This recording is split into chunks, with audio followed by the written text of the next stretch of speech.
It's Saturday night, and a teenaged boy and girl are out on a date. They are strolling through a shopping mall with plans to see a movie later at the theater attached to the mall. As they walk through the mall waiting for their show to start, the girl spots something. It's a photo booth. She excitedly grabs the boy's hand and pulls him inside. They close the curtain, insert a coin, and the machine comes to life, snapping a series of photos. The two exit the booth, but both seem to be a little off. It's getting close to showtime, though, so they start making their way to the movie theater. Meanwhile, unbeknownst to the mall patrons, something is happening deep below the ground.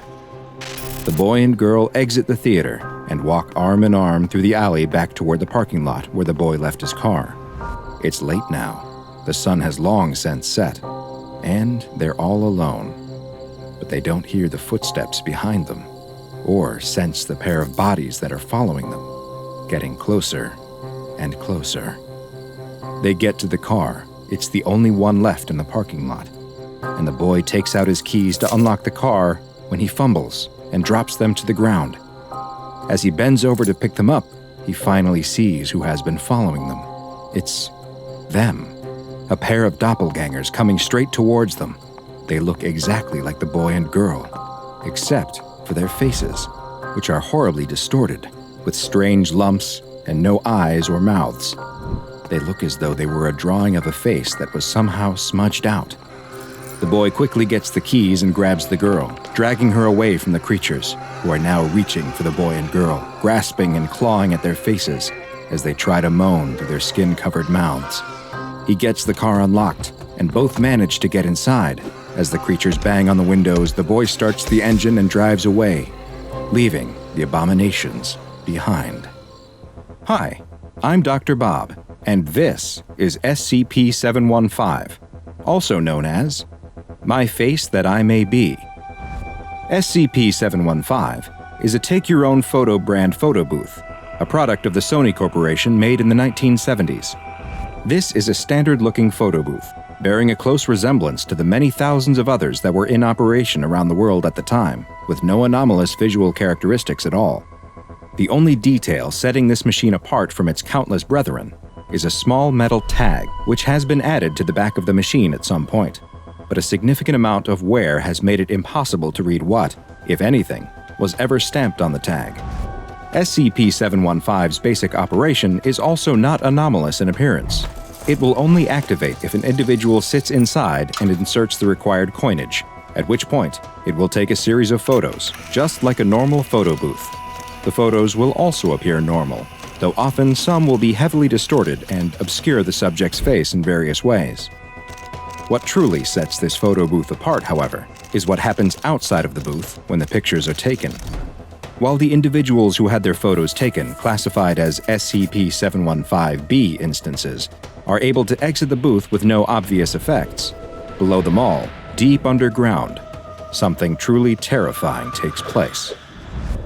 Underneath the mall is Site-81715, an extra-dimensional space which is accessible through a mall maintenance service door located in Sub-Basement 3, a door that does not appear on any of the mall's structural blueprints or in other records. The site consists of a giant cavernous room, which appears to have been hewn right out of the surrounding limestone. In the middle of the room is its most distinguishing feature, a large, deep pit. The walls of the pit are made of an unidentified substance, though it appears similar in both appearance and composition to human fat tissue. These fleshy walls secrete a powerful, corrosive substance, which makes examination and exploration of the pit particularly dangerous. When SCP-715 is activated in the mall above, a humanoid creature, classified as SCP-715-A, will appear in this pit. The bodies of these creatures are similar in appearance to the individuals who had their picture taken inside of 715, but their faces are radically different. Each has severe facial disfigurements and abnormalities, such as large growths, deep lacerations, and the absence of facial features. After appearing in the pit, these SCP-715-A instances will attempt to scale the fleshy walls of the pit and leave Site-81715. These instances are considered hostile and Foundation security personnel are authorized to neutralize the creatures by any means necessary. Further research into how the SCP-715-A entities are formed and what exactly the pit is are ongoing, and it's not currently known how many 715-A instances exist down in the pit. With the entities who were able to climb out of the pit able to be relatively easily neutralized by security forces, SCP-715 was originally classified as safe. It was contained at its point of origin within the mall in Ohio, and Foundation personnel posing as mall employees would collect the photos printed by the machine. However, following additional discoveries, this classification necessitated changing. The Foundation began noticing inconsistencies with SCP-715-B entities after a researcher tested SCP-715 himself by sitting inside and having his photo taken. Soon after, he began acting in ways that were considered strange, such as when he turned down a promotion to a prominent position with better pay and perks for seemingly no reason, and when he skipped a mandatory site inspection for reality-bending anomalies. After noticing these strange behaviors, a Foundation research head had an anomalous optical enhancement device placed in the oddly acting researcher's bedroom and learned a surprising truth about the SCP-715-A and B entities. The Foundation had been killing the wrong ones. The device, which could remove anomalous reality-distorting effects from images, showed that the researcher was actually one of the creatures from the pit, with the telltale facial distortions. Following this shocking revelation, the research head used the same device on the creatures still inside the pit underneath the mall. They found that when the anomalous visual effects were removed from the distorted creatures who were trying to get out of the fleshy pit, that they were actually normal-looking humans. These SCP-715-A entities were the human beings who had entered the photo booth, had their pictures taken, and were somehow transported to the pit. They had been trying to escape their prison and tell the Foundation who they really were, but this only resulted in them being terminated by the on-site security forces. In order to fix this mistake, SCP-715 was hastily reclassified as Keter, and SCP-715 was removed from the mall in order to be stored in a secure locker at Site-19. Research personnel were no longer able to access SCP-715 without special authorization, and study of the interior was limited to what could be done via remote drone use only. The Foundation began rounding up all known instances of SCP-715-B, who were now the ones subjected to immediate termination. Foundation staff did manage to interview one 715-B instance, though, who had been previously believed to be a fellow Foundation researcher. It is unknown exactly what the researcher doppelganger said in that interview, but it must have been extremely serious, as the end result was another complete change in protocol. All attempts to contain and neutralize instances of SCP-715-B would immediately cease, since if there were as many out in the world as the doppelganger claimed, then ultimately, it would better maintain normalcy and ensure the secrecy of SCP-715 if they were allowed to go free. Sadly, the same was not the case for the SCP-715-A instances that still existed down in the pit. The researcher doppelganger advised that it would be unwise to remove them from the pit, and the current Foundation policy is that down in the pit is where they will remain. Following this interview, SCP-715 was reclassified once again as safe. The photo booth was also moved again, this time to a maximum security storage locker at Site-81, and Foundation personnel have been prohibited from interacting with SCP-715-B instances at all. However, there is one more piece of information about SCP-715, and it is only accessible to those with proper security clearance. Another Foundation agent was found to actually be an instance of SCP-715-B and taken into custody for observation. While under surveillance, it was discovered that this instance, classified as SCP-715-B7, was emitting low-level radiation that was somehow directed at Site-81-715, the location of the pit. During an autopsy of the creature, it was found that the radioactive emissions were actually increasing in output and frequency, and soon after, a power outage and containment breach occurred at the site where the autopsy took place. Following these events, the body of SCP-715-B7 disappeared, and video surveillance confirmed that several members of Foundation staff were responsible, all of whom had been involved in SCP-715 research. The staff members escaped with the body and left no other evidence behind, save for a single photo with the ominous text, "My ears that I may hear, my eyes that I may see, my mouth that I may speak. Do not touch my face." No other information regarding SCP-715 has been found, and many questions remain. Just what are instances of 715B, and what do they want? Are they some kind of hive mind colony that reproduces through the use of a mysterious photo booth? What happens to those left behind in the pit, and what will they do should they ever get out? Investigations are ongoing. A businessman steps out of his hotel room holding a silver ice bucket. He looks up and down the empty hallway until he spots what he was searching for: an ice machine. He slips his room key into his pocket and heads down the hall towards the machine. As he waits for the machine to fill his bucket with ice, he glances around and spots something. There at the end of the hall, it looks like someone is sticking their head out from around the corner, watching him. But then they suddenly disappear. He doesn't think much of it. It's probably just some kid playing around. His ice bucket is only a quarter full. These old machines can be really slow. He looks around again and sees the same head poking around the corner, looking at him. He thinks it might be a young girl, but as he squints to get a better look, she disappears around the corner once again. The ice machine finally finishes filling his bucket. He picks it up and starts to walk back towards his room, but stops. He turns around and looks down the hall to see the same girl there again, watching him with a creepy, unblinking stare. "Do you want something?" the man asks down the hallway, but there's no response from the girl. She simply keeps looking at him. "Are you just going to keep staring at me?" That's exactly what she does. The businessman is really starting to get annoyed now. All he wanted to do was unwind with a drink after a long day at a job site. Why does this girl want to keep messing with him? He starts walking down the hall towards her. "I don't know what you think you're playing at," the businessman says as he walks down the hallway in her direction. When he gets halfway to her, she disappears behind the corner once again. But the businessman keeps walking and talking to her. "But if you don't stop messing with me, I'll..." He rounds the corner and sees nothing. There's a short hallway that leads to a maintenance closet, but no girl. Did she somehow slip inside the closet? He didn't hear the door, but she couldn't be anywhere else. He sets down the ice bucket on the floor and reaches towards the handle with more than a little apprehension. He feels uneasy for some reason, and maybe even a little scared. But there's nothing to be afraid of. It was just a girl, wasn't it? He grabs the handle and opens the door. "Aha! I've got you." There's nothing in the closet. Just a couple of mops, a bucket, and some cleaning supplies. He pushes the mops aside as if she could somehow be hiding behind them, but no, there's no place to hide or secret doors to be found.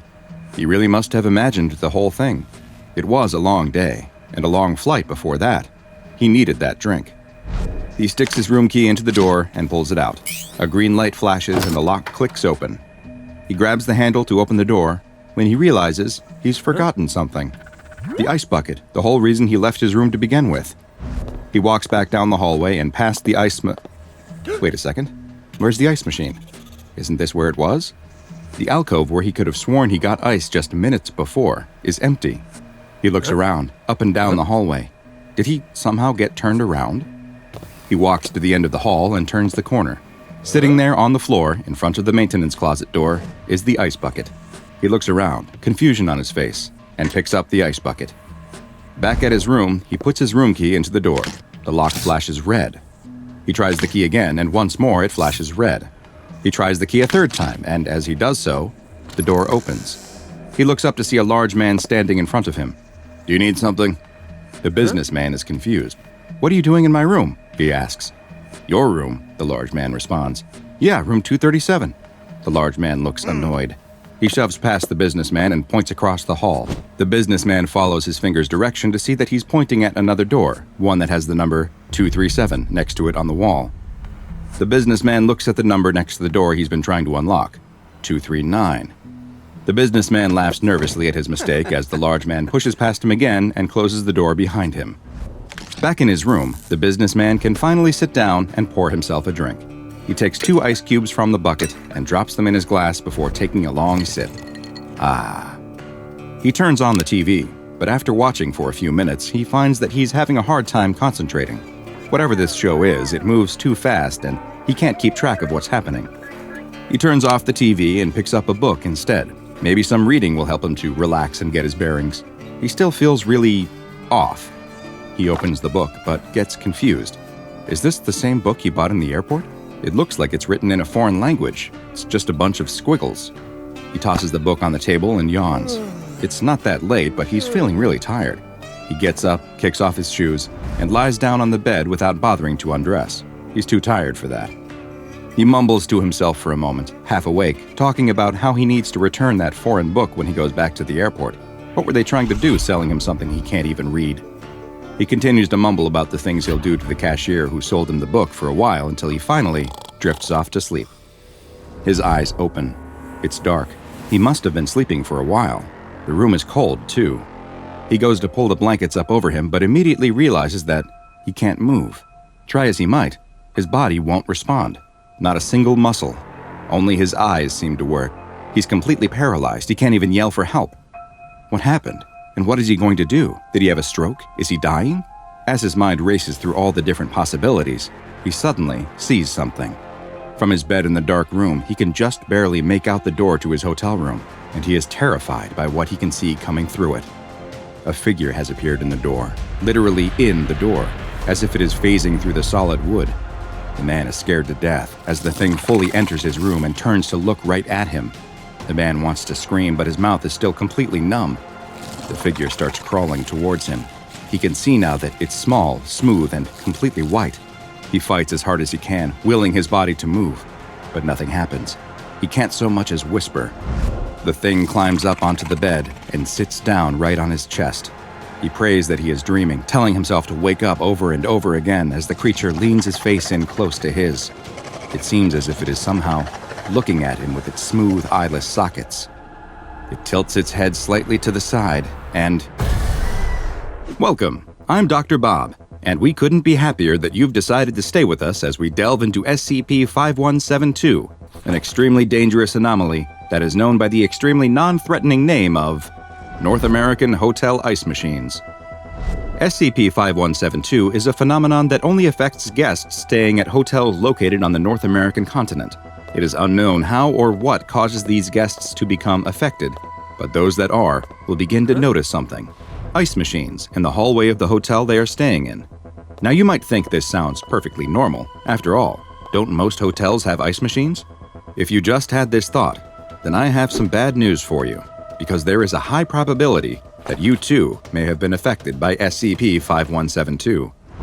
You see, ice machines are actually extremely uncommon in hotels, and it is likely that you have never actually seen one, or at least not a real one. Allow me to explain. In the 1950s, the founder of the Holiday Inn chain of hotels, Ken Williams, had an idea that he thought would set his hotel apart and attract customers, which was to offer more perks and amenities than his competitors. For example, he implemented a new policy where children would be allowed to stay for free, something most hotels charged extra for. Hotels at the time also had a policy of making their guests pay for ice, but Williams decided to change that by installing ice machines in his hotels. Sadly, the marketing stunt didn't work. The cost of the machines wasn't made up for in new customers, and the plan was discontinued by the mid-1960s. The vast majority of the machines were removed, with the rest being pulled from the hotels as they would break down, since they were no longer worth the expense of maintaining. Despite the fact that they only existed in hotels for a brief period of time, there is still a widely held belief among the public that ice machines can be found in nearly every hotel. In a poll of the general population conducted by the Foundation, over 80% of adults claim to have memories of seeing an ice machine in a hotel, a number that is quite literally impossible. Just where this mass delusion came from, or why it persists, is currently unknown, but it's theorized to be related to the SCP-5172 phenomenon in some way. The SCP Foundation first became aware of SCP-5172 in 1973 after a series of unsolved murders occurred at hotels in Winnipeg, Manitoba, Canada. Foundation investigators soon discovered the prevalence of false ice machine memories and installed a number of hidden cameras around the hotels in both their public spaces as well as in the rooms themselves. It was after viewing the footage captured by these cameras that the Foundation finally got their first look at just what happens during an occurrence of SCP-5172, which has been dubbed A Zalmunna event. The Zalmunna event is triggered whenever a guest at the hotel sees and then uses an ice machine. The moment they use the ice machine, the event cannot be stopped unless certain actions are taken, but more on that later. The targeted individual who used the ice machine will immediately begin to have the sense that they are being watched. This usually comes in the form of an unknown individual who appears to be looking at them from the end of the hall where the ice machine is located. Third-party observers are unable to see the person who is supposedly watching the target, nor do they appear on any recording devices, visual or otherwise. The targets have described the watchers in various ways, leading the Foundation to believe that they may actually be nothing more than hallucinations. Shortly after, the targeted individual will begin to experience feelings of confusion and fatigue, not dissimilar to the symptoms of early-stage dementia. The longer it takes the target to return to their hotel room, the more pronounced these feelings will become, and they will soon have issues completing everyday tasks and will experience short-term memory loss. Despite these feelings of fatigue and disorientation, targets report that their mind feels too active to fall asleep, anywhere other than a hotel room bed, that is. This feeling will usually cause the target to seek out their own hotel room, though they may have difficulty finding it due to their confused state. They don't need to sleep in their own room for the next stage of the Zalmunna event to be triggered, though. Sleeping in any hotel room will do. Once the target lies down in a hotel room bed, they will immediately enter the hypnagogic state, which is the confusing and dreamlike state that one experiences in between full sleep and waking. The temperature of the room will begin to lower during this period as well, until it reaches approximately 11 degrees Celsius or 51.8 degrees Fahrenheit. After about an hour, the target will enter a state of deep sleep, at which point SCP-5172-1 will finally make its appearance. The humanoid-like entity is quite diminutive in size, standing just 4 feet tall and appearing to weigh a little over 60 pounds. Its arms are twice as long as normal humans, though, and the top of its head is enlarged as well. Though it is not visible to observers present in the room, cameras are able to record the creature. After phasing through the door of the hotel room, the 5172-1 entity will begin crawling towards the sleeping person, who will wake up to find that they are in a state of sleep paralysis. The entity will climb up onto the bed and sit on the person's chest. It will move its smooth-skinned face close to the target's before opening its mouth, revealing a long, thin, proboscis-like appendage that it inserts into the target's eye socket. It's long been theorized that it may be administering some type of paralytic or anesthesia directly into the brain, so that it can then engage in the next stage of the Zalmunna event, harvesting. The 5172-1 entity's chest then opens to reveal a pair of tools. It will take the tools out of its chest and use them to begin extracting 4-centimeter cubes directly from the target's body. Flesh, muscle, organs, and even bone will all be cut and scooped out with the same ease, which it then places inside of its own chest cavity. While it starts the process extremely slow, collecting just 2 cubes per minute at first, it quickly ups its pace to as many as 50 cubes per minute, leading to the entire harvesting process typically lasting 2 to 3 hours. Once it has finished harvesting, the creature will simply place its tools back inside its chest cavity, crawl back towards the hotel room door, and phase through it once more. But the horror is far from over. SCP-5172-1 collects all of the organic material from the target during the harvesting process, all except for the central nervous system, which includes the spinal cord, peripheral nerves, the retinas, and the brain. These are left lying on the hotel room bed after 5172-1 carefully cut and scooped around them. And the truly horrifying aspect of the Zalmunna event is that the target is still alive at this point and will continue to live for several more hours in this condition. Even worse, reports from targets who had the Zalmunna event interrupted while in the middle of the harvesting process described being fully conscious the entire time. It now appears that the proboscis-like appendage that 5172-1 inserts into the target's eye does not appear to be an anesthetic agent at all, since the same rescued targets reported feeling excruciating pain. Instead, it seems that the purpose of the entity's appendage is to ensure that the victim stays conscious through the whole process, fully aware of each cube being removed from their body, helpless to do a thing to stop it. As mentioned, the triggering of a Zalmunna event is not a guaranteed death sentence and can be stopped. While much faster than humans, SCP-5172-1 entities aren't especially strong and sustain damage much like a human would. Once it begins harvesting, the entity will become visible to others and can be terminated by the same methods that would kill a human, such as with gunshots or stab wounds. However, simply killing the entity isn't enough. The affected ice machine must be physically removed from the premises in order to prevent a new instance of SCP-5172-1 from materializing.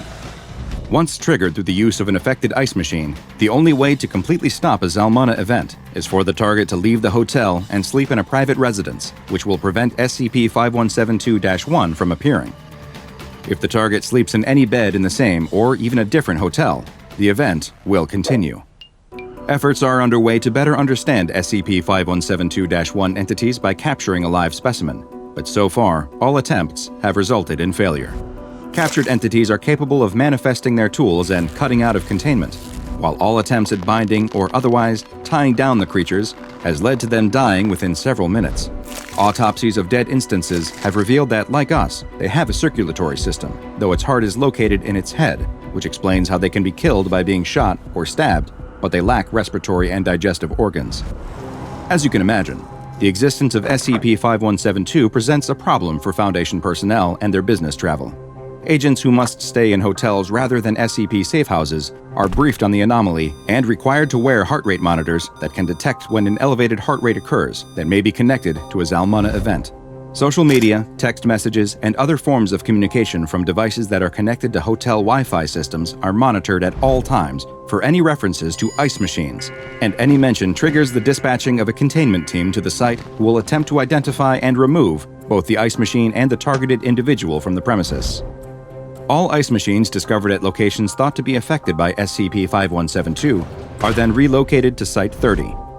One final note: while SCP-5172 has long been thought to be a North American exclusive phenomenon, there has recently been one confirmed instance of an affected ice machine in Amsterdam, the Netherlands. Making it even stranger is the fact that the Dutch do not seem to have the same mass public perception of the prevalence of hotel ice machines that North Americans do. And it is still unclear if this was a single isolated event or a sign that the Keter-class anomaly is spreading to other locations. Only time will tell. But in the meantime, even if you're staying outside of North America and want a frosty drink, consider paying the outrageous fees and grabbing an already cold one from the minibar. If you don't, you might find that you're paying for your refreshing beverage with much more than a pound of flesh. A young man tosses and turns in bed. He adjusts his pillow and tries sleeping on his back, his side, his stomach, but nothing works. He rolls over to check the time. 3 a.m. This is the third night in a row he hasn't been able to fall asleep. He feels tired. He wants to sleep. But every time he closes his eyes and sleep starts to creep in, something happens. And suddenly, he's wide awake again. It's as if someone keeps flipping a switch in his brain to awake, and there's nothing he can do to stop it. It's affecting everything in his life. He can't concentrate in class, his work performance goes down the drain. Even his hobbies become completely unenjoyable. All he wants to do is sleep. His friends and family can tell something is wrong. It's as if he has become a different person, and they urge him to go see a doctor. But the doctors tell him there's nothing they can do for him. He's perfectly healthy otherwise. He should try some natural remedies like valerian root and get more exercise. He has no idea how many days he's been awake now. 4, 5, maybe more. At this point, the lack of sleep isn't even the worst part. It's the hallucinations. Sometimes they're just a shadow dancing outside of his vision, but others are incredibly vivid, feeling more real than his now dreary life does. He had to stop going to work and class entirely since he can't concentrate for more than a couple of seconds at a time. His friends don't want anything to do with him, and who can blame them? He has uncontrollable mood swings and lashes out for no reason. He's tried every sleep remedy there is. He took the doctor's advice and exercised as hard as he ever has. But with never being able to sleep, he has no energy left. He's becoming a living zombie. He gets up out of bed but loses his balance and collapses to the floor. He tries to get up, but he can't. He'll just lie there for a while. He starts to drift away, and he readies himself for the jolt that always wakes him back up. But this time, it doesn't come. The wave of sleep that starts to wash over him feels different this time, though. It's heavier, more peaceful, and more permanent. Hi, I'm Dr. Bob, and this is SCP-966, also known as Sleep Killer.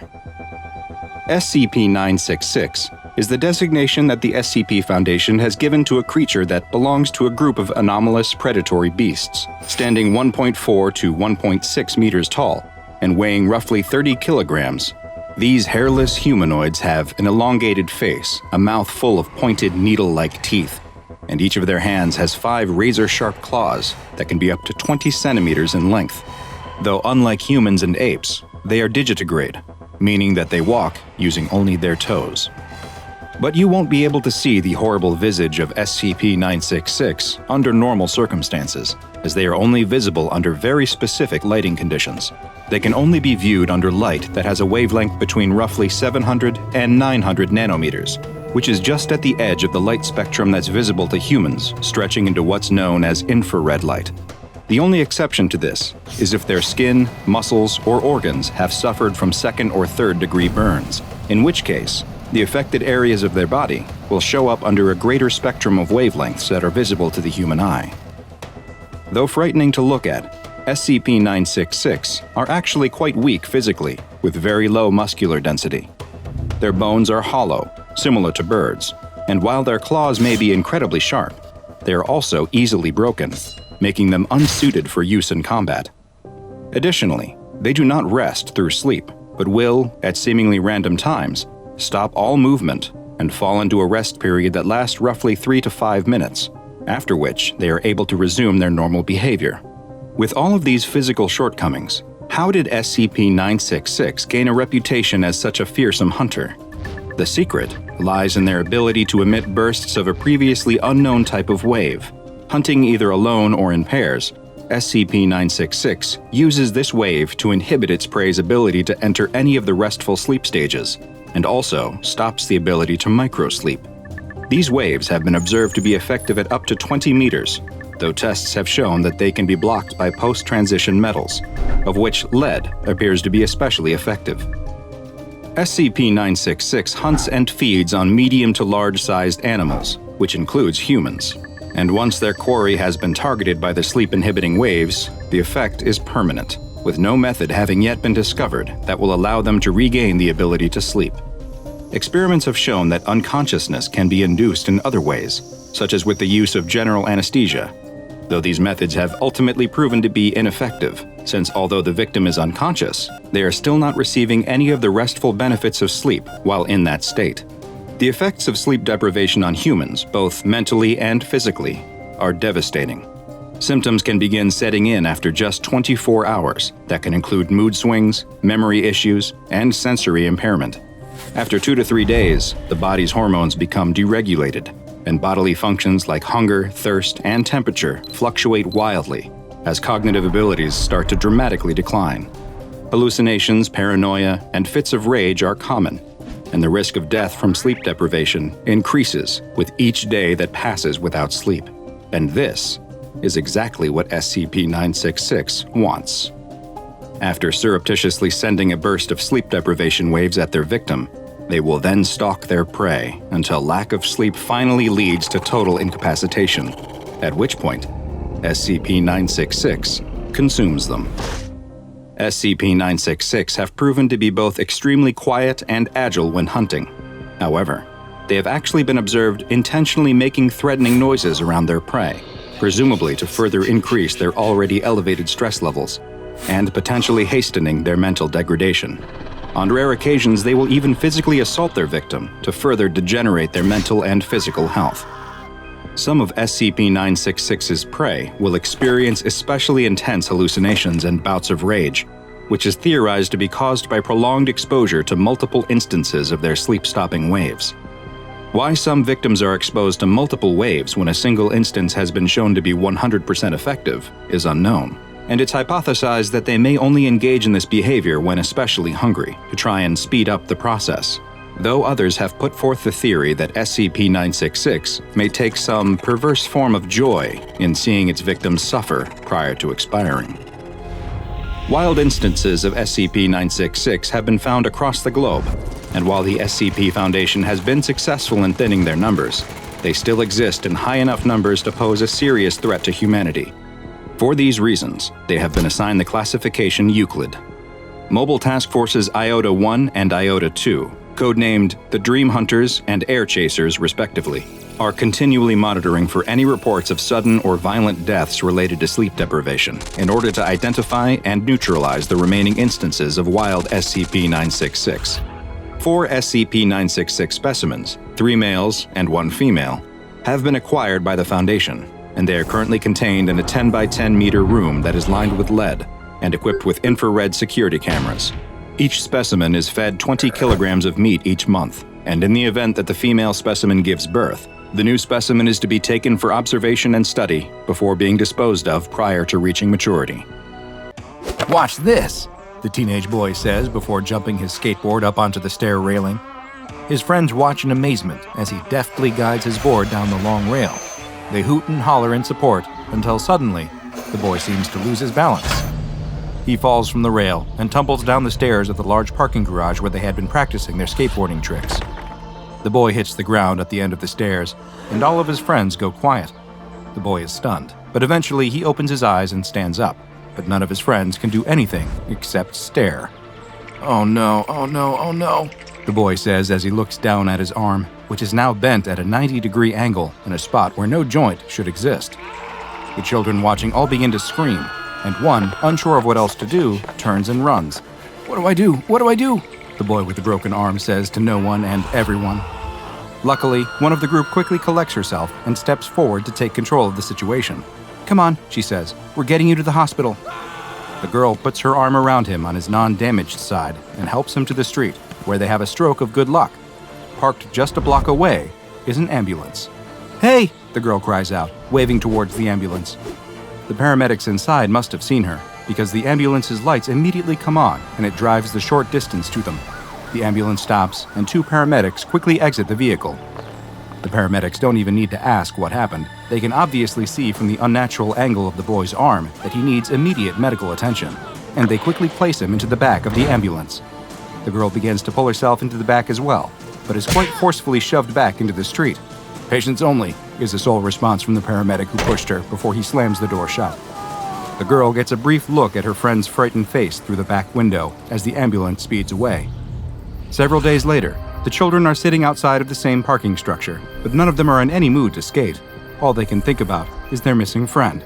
Neither the boy's parents nor the police have any idea what happened to him or where he went. There's no records at any of the local hospitals of him ever being brought there, nor does there seem to be any evidence of this particular ambulance having existed at all. No one even seems to believe the children that he got into an ambulance. The whole story just seems too far-fetched and outlandish, but the children know what they saw.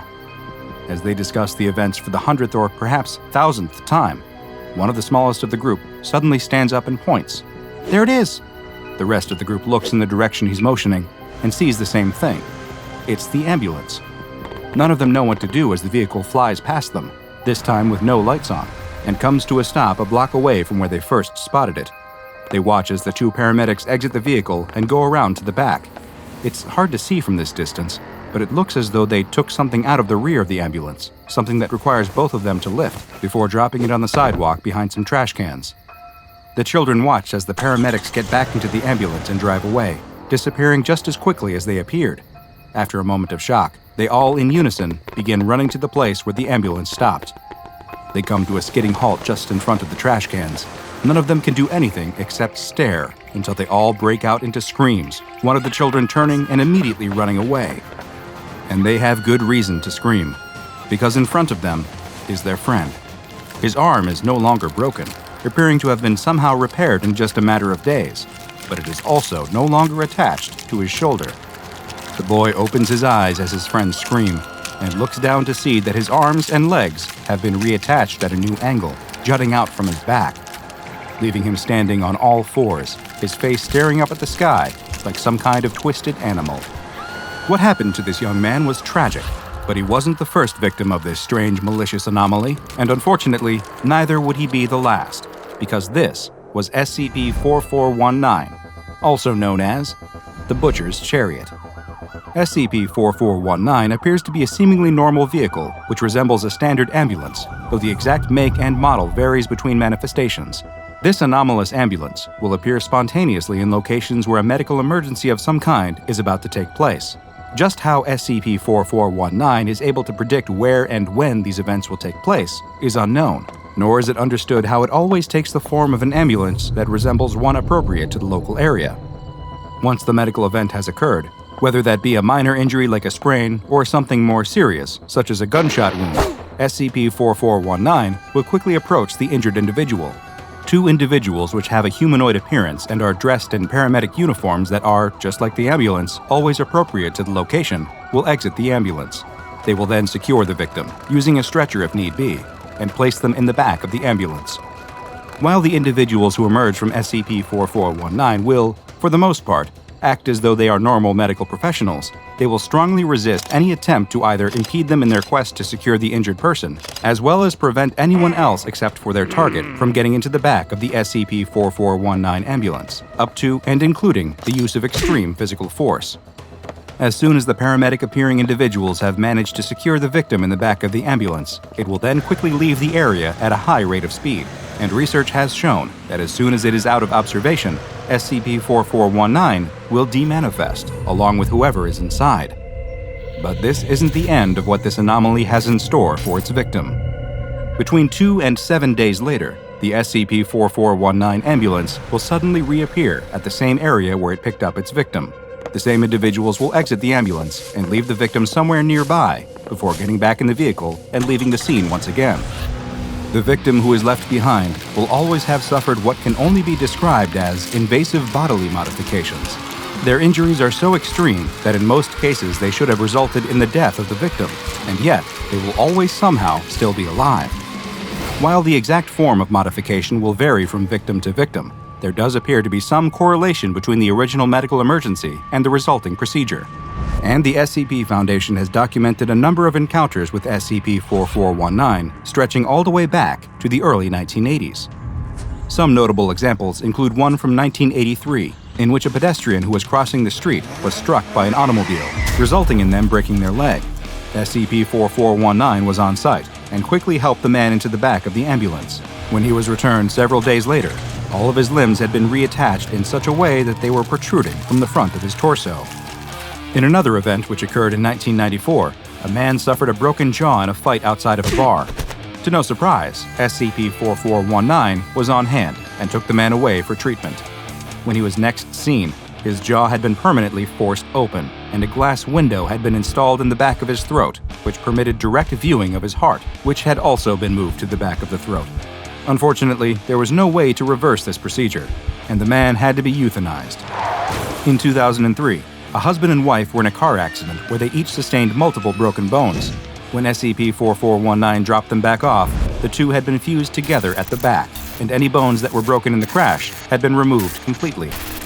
When an elderly gentleman had a heart attack in 2006, he was picked up by SCP-4419 and returned with 11 new, non-functioning hearts grafted inside of his body. Attempts were made to remove these additional hearts through surgery, but unfortunately, the man did not survive the procedure. In 2008, a structure fire resulted in 19 people suffering extreme burns. 7 more injuries came when a crowd attempted to stop the SCP-4419 paramedics from placing all of the victims in the back of the ambulance, but they were unsuccessful in preventing them from leaving the scene with them. When the group of victims was finally returned, it was as a single organism, a large solitary mass which twitches and shivers when physical contact is applied. No method for euthanizing this organism has been able to be found, and currently they are stored inside of a tank at Site-31. In perhaps the strangest sighting of SCP-4419, a U.S. private was wounded while on patrol in Afghanistan, and a military medical evacuation vehicle arrived to evacuate him. Suspicious about the vehicle's sudden appearance and the forceful conduct of the medical staff, the private's fellow soldiers ended up opening fire on the vehicle. They reported seeing a viscous black fluid leaking from the vehicle's surface, but they were unable to stop it from taking the injured private. In a deviation from its normal behavior, the victim was not returned to the same place, and instead appeared in the barracks the next day. The victim had been broken down into a thin paste and was spread across the walls. Agents were dispatched to secure what was left of the man, and they reported finding a still intact eyeball that dilated when they approached. The collected viscera has been labeled as remains and placed in storage, but it is currently unknown whether or not the victim has truly expired. Due to the danger SCP-4419 presents to anyone who suffers an injury, as well as its ability to appear virtually anywhere on the planet, it has been classified as Keter. Containment efforts at this point are largely focused on maintaining information control and post-manifestation cleanup, as opposed to any attempts at physical confinement. Anyone who witnesses an SCP-4419 manifestation is to be administered amnestics, and victims are to be treated in order to restore them to their original physical state as much as possible, or euthanized when no viable medical treatments are available, with a cover story constructed in order to explain their death. SCP-4419 is one of the most cruel and sadistic anomalies in the SCP Foundation's database, ranking right up there with SCP-106, the Old Man. Hopefully one day we will find a means to contain this brutal so-called medical vehicle, but until then, be careful if you suffer an injury and an ambulance is suddenly on hand. You might come back changed in ways you never thought possible. A doctor frantically writes in his journal, "It's almost impossible to believe everything that's transpired has taken place in such a short amount of time. It all began 3 days ago. It was just another day down in the mines. A worker was drilling into a seam of coal when suddenly there was an issue with the rig. From what I've gathered, it sounds like the drill bit exploded due to some kind of mechanical defect, sending shards of metal flying throughout the tunnel. The worker was lucky that none of the large pieces struck him, as they surely would have been fatal. He had, though, still been grazed by a piece of shrapnel from the ruined drill bit, and it had left a deep cut across his upper arm. Other miners who were working nearby heard the commotion and quickly came to his aid. They applied a tourniquet to stem the flow of blood and helped him to the mineshaft elevator for the long ride to the surface. Once they reached the safety of daylight, they brought the injured man to the on-site medical clinic, where I was on duty at the time. I cleaned the wound since there was a substantial amount of coal dust that had gotten inside, before suturing and bandaging it. The miner was sent to his bunkhouse to recover, and I thought that would be the end of it. Of course, it was only the beginning. Roughly 24 hours later, the same miner presented himself to me once again. I asked about his injury, and he explained that while his arm was fine, he now felt like he might be coming down with an illness. His symptoms included a runny nose, a cough, and body aches, so my assumption was that he'd simply had some bad luck and caught a cold that just so happened to coincide with being injured on the job. I sent him to his bunk once again, telling him that he wouldn't be able to work and should instead use the day to rest and recover. The next day, I was once again in the clinic when my phone rang. It wasn't the sick miner, but instead his supervisor. The miner hadn't shown up for his shift that morning, and he asked for me to go check on him since he knew he hadn't been feeling well. I agreed that it was strange that neither of us had heard anything else from the miner and went to see him straight away. I entered the bunkhouse where many of the workers stay while on site at this remote mine. It was empty, except for the injured miner who was still in his bed. As I approached, I could immediately tell something was very wrong. The man was curled up in the fetal position and was sweating profusely while also shivering. A quick touch of his forehead revealed that the man had a high fever, too. He was practically incoherent, seemingly delirious from his high temperature. The miner was moved to the empty bed inside the clinic so I could better observe and tend to him, but very carefully since I assumed now that he was actually suffering from influenza and didn't want to risk an outbreak at the mine. I was getting ready to administer fluids to the miner, who was still mumbling incomprehensibly, when I noticed something on his face. It appeared that he was crying, but the tears that ran down his cheeks weren't made of water. They were blood. I hadn't seen anything like it before. There was no reason why influenza should be causing this man to cry tears of blood.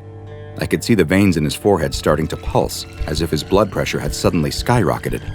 And just as I was leaning in to get a closer look, something horrible happened. The miner suddenly opened his mouth and expelled an enormous stream of blood. The blast of blood struck me in the face and knocked me backwards in fright, as the man continued expelling more and more blood from his mouth, which soon covered the walls of the clinic. With seemingly all the blood having been discharged from his body, the man then went limp. I attempted to resuscitate him, but strangely, there was no need. The man was comatose, but he was alive. There I was, standing in the middle of the clinic over the man, both he, myself, as well as the room completely covered in blood.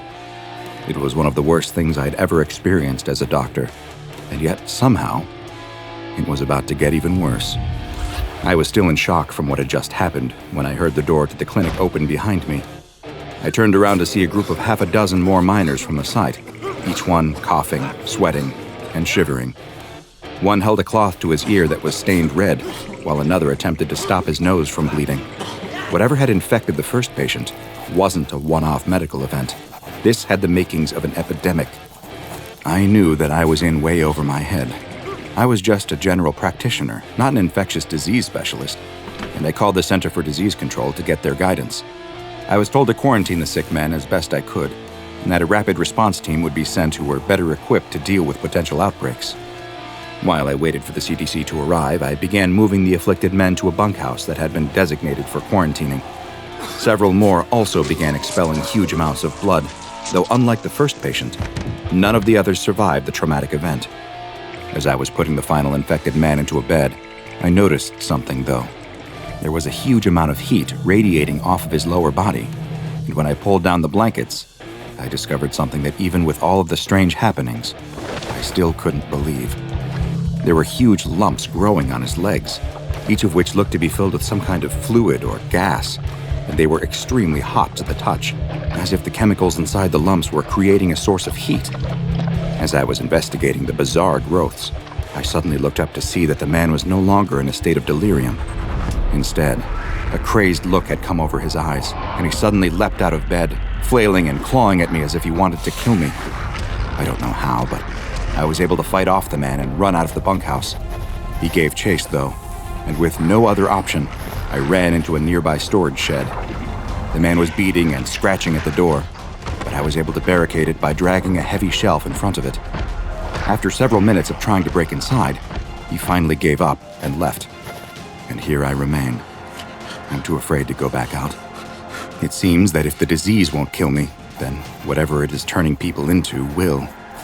All I can do is wait for the CDC team to get here and hopefully know how to deal with whatever this situation has become.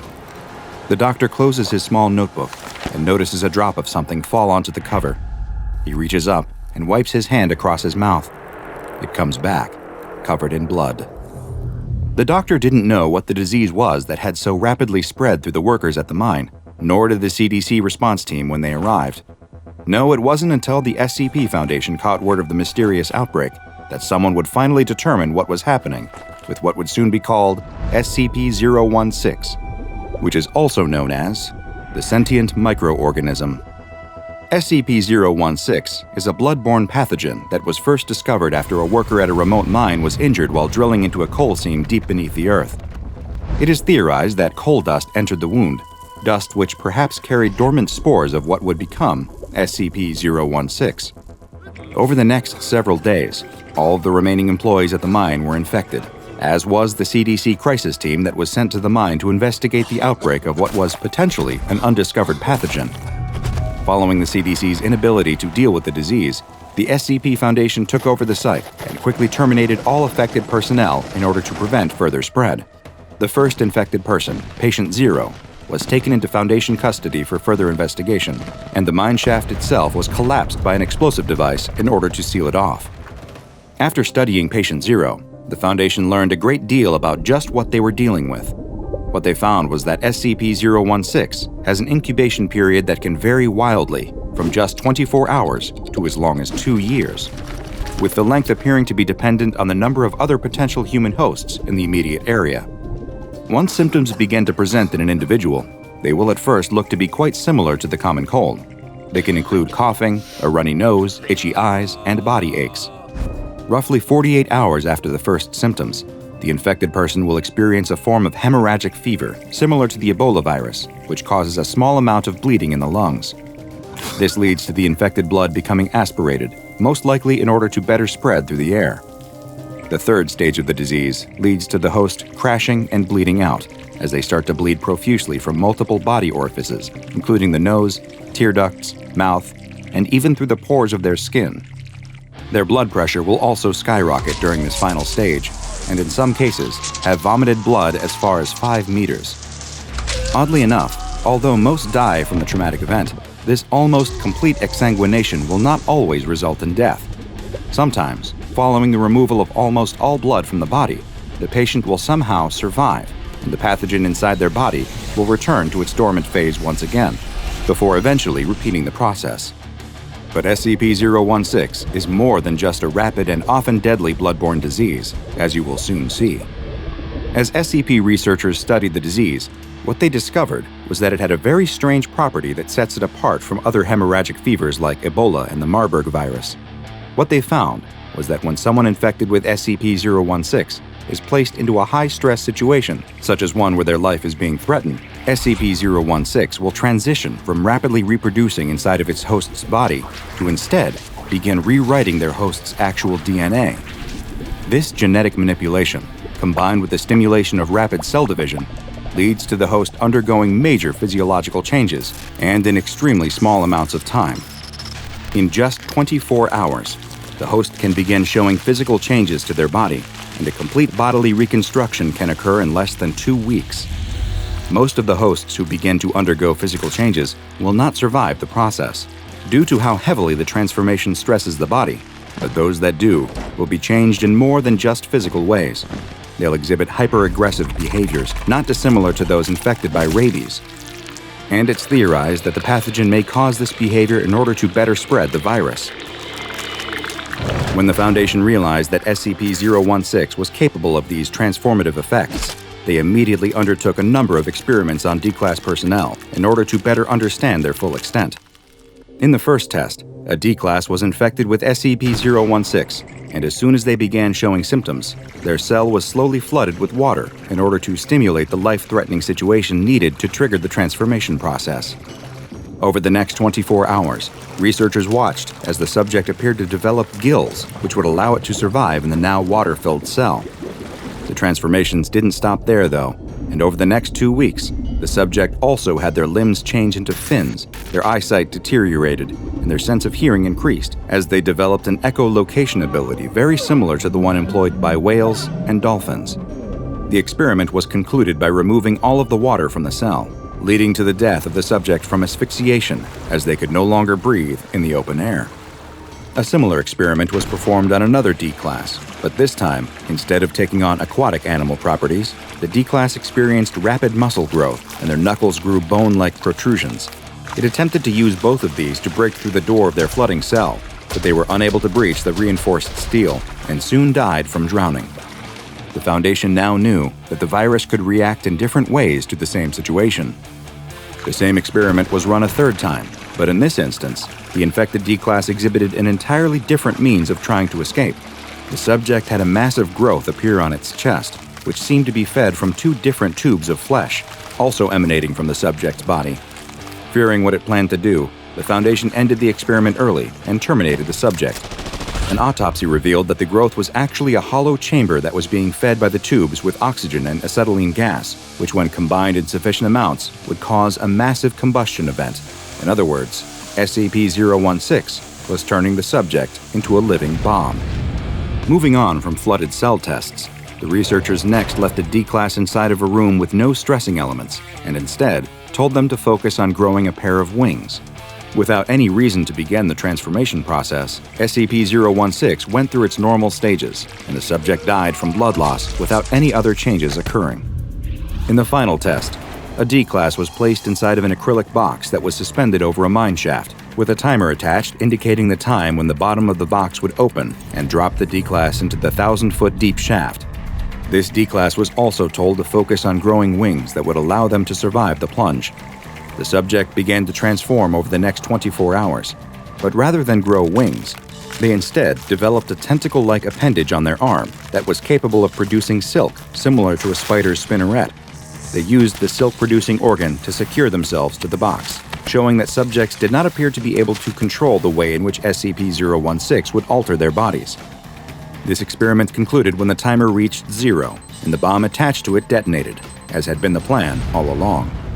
Following this last test, SCP-016 samples were placed into containment, and access to the sample for experimental purposes is only allowed with prior authorization from Level 4 or 05 personnel, with full documentation of the proposed experiment required beforehand. Failure to follow any of these procedures will lead to the offending personnel being reassigned to D-Class duty or terminated. SCP-016 has been classified as Keter, and the only existing sample is kept in a petri dish, which is under extreme lockdown inside of a 5 by 5 by 5 meter room, where the temperature is kept below 0 degrees Celsius at all times. Should an outbreak of SCP-016 occur, all infected personnel are to be immediately terminated on site, and if the infection cannot be contained within 48 hours, then the on-site nuclear device is to be detonated prior to any additional personnel being evacuated. While the containment procedures may sound callous, unfortunately, when it comes to anomalous pathogens as dangerous as SCP-016, no chances can be taken. A storm rages outside of the little old house, as inside, a little old woman bounces a little baby on her little old knee. The baby coos and laughs as the old woman makes funny faces and noises for the child, trying to keep it entertained as they wait for his parents to return from their much-needed night out by themselves. The old woman herself needs a rest now, though. She's forgotten how exhausting it can be to watch a child. "Okay, that's enough. It's time for both of us to take a little nap before your parents get back." She gets up and takes the baby into a nearby room that looks as though it was a nursery at one time, but it hasn't been used for many years. As she goes to set the child into the crib, a strong gust of wind blows through the room. She places the baby down and rushes to the window and closes it shut. It must have been left cracked open by mistake. Brr, the room is cold from the wind, but she has just the thing to fix that. She moves to a small closet and opens the creaky door. The little old woman strains to reach up to the top shelf and feels around. Ah, there it is. She pulls down a baby blanket, a soft baby blue with colorful animals printed on it. It looks as though it's been up there for a long time, and she gives it a good shake before walking back to the crib. "Look what we have here. It's your daddy's own blankie." She gives it another shake. "There we go, good as new." She leans into the crib and wraps the small helpless child in the blanket before giving him a gentle kiss on the forehead. "Now you get some sleep. Your mommy and daddy will be back before you know it, and we want to show them what a good babysitter Grammy is, don't we? That way I get to see you all the time." The little old woman switches off the light and exits the room, leaving the door cracked just a few inches. She heads back to the couch and plops down on it. Almost as soon as she does, though, the baby starts crying. With a sigh, she gets back up and goes back to the nursery. "What's the matter, little dear?" she says as she turns the lights on. "Oh no," she rushes to the crib. "You've kicked your blanket off. You must be freezing." She grabs the blanket from the end of the crib and tucks it around the baby once again. "There you go, that's better." The old woman leaves the room and quietly closes the door shut, leaving it open just a few inches. The moment she turns around to go back to the couch, though, the crying starts again. With a sigh, she opens the door and goes back into the room.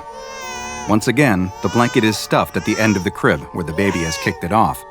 "Fine, don't want a blanket? That's fine." She picks the baby up out of the crib and rocks him in her arms until it stops crying. She sets him back in the crib. "There you go. No blankets, just please get some sleep. Grammy's tired." The old woman takes the blanket out of the crib and leaves the room. She closes the door most of the way and, incredibly, this time the child remains silent. The old woman resumes her place on the couch and starts to yawn. Just as she does, the wind outside picks up and howls loudly. The old woman shivers. She looks next to her and spots the baby blanket. She picks it up and examines the cute animal print, remembering when her own son was a baby wrapped in it. She smiles at the happy thought and throws the blanket around her shoulders. She leans back on the couch and finds that her eyes are growing very heavy. She'll rest them for just a moment. She won't fall asleep. She'll just rest. "Mom, it's us. We're back. Thanks again for..." The couple both scream when they enter the house to find that the old woman is lying face down on the floor in a pool of blood. The source of the blood is obvious. Chunks of flesh from her shoulders and upper back have been torn out, leaving jagged holes, as if she were mauled by an animal. As the man runs to the old woman, trying to do anything he can to help her, the woman runs to the nursery to find that the baby is sleeping peacefully in his crib. The woman picks up the child, tears streaming down her cheeks, and returns to the living room to see her husband kneeling beside his dead mother. Both the husband and wife are so shocked by what they have found that neither notices the baby blanket lying on the couch, or that the cruel, blood-covered mouth on it is slowly fading from view until it disappears completely. There is little in life that is more comforting than a favorite blanket. Perhaps you've had the same one since you were a child, or You have a heavy one that you like to wrap yourself in when you're feeling down, or maybe it's just one that's especially fluffy and warm that you'd do anything to keep. Today's anomaly plays on those very feelings, using them against its victims to become one of the more insidious predatory anomalies in the SCP Foundation archives. This is SCP-799, also known as the Carnivorous Blanket. SCP-799 is a type of creature that can vary in shape, size, and appearance, but, as the name implies, always takes the form of a blanket of some kind. The exact material the anomaly is made out of is unknown, but it is a very soft fiber that in many ways resembles a high-quality merino wool blend, though one that retains heat even more effectively than its natural counterpart. SCP-799's weight can vary from between half a kilogram all the way to 6 kilograms, and while examples have been found in nearly every color imaginable, it seems predisposed towards pastels and will frequently have patterns featuring stylized, friendly depictions of various animals. Both the pastel colors and the childish patterns are especially common in instances of SCP-799 that weigh less than 2 kilograms and would colloquially be known as baby blankets. While SCP-799 is undoubtedly a living organism, there is some debate as to whether it is itself an animal or perhaps a type of fungal colony. Instances of 799 are incapable of locomotion, lying motionless for long periods of time, and require little in the way of nutrition. What small amount they do need, they appear to be able to gain almost entirely from the organic particles present in normal household dust, such as animal dander and dead human skin cells.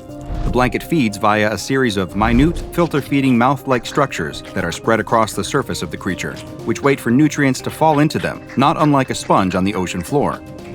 Instances of SCP-799 can survive for quite a while in this state, and one specimen was noted as having lived for multiple years in a damp attic, subsisting entirely on the small organic particles that would drift down from the rafters above.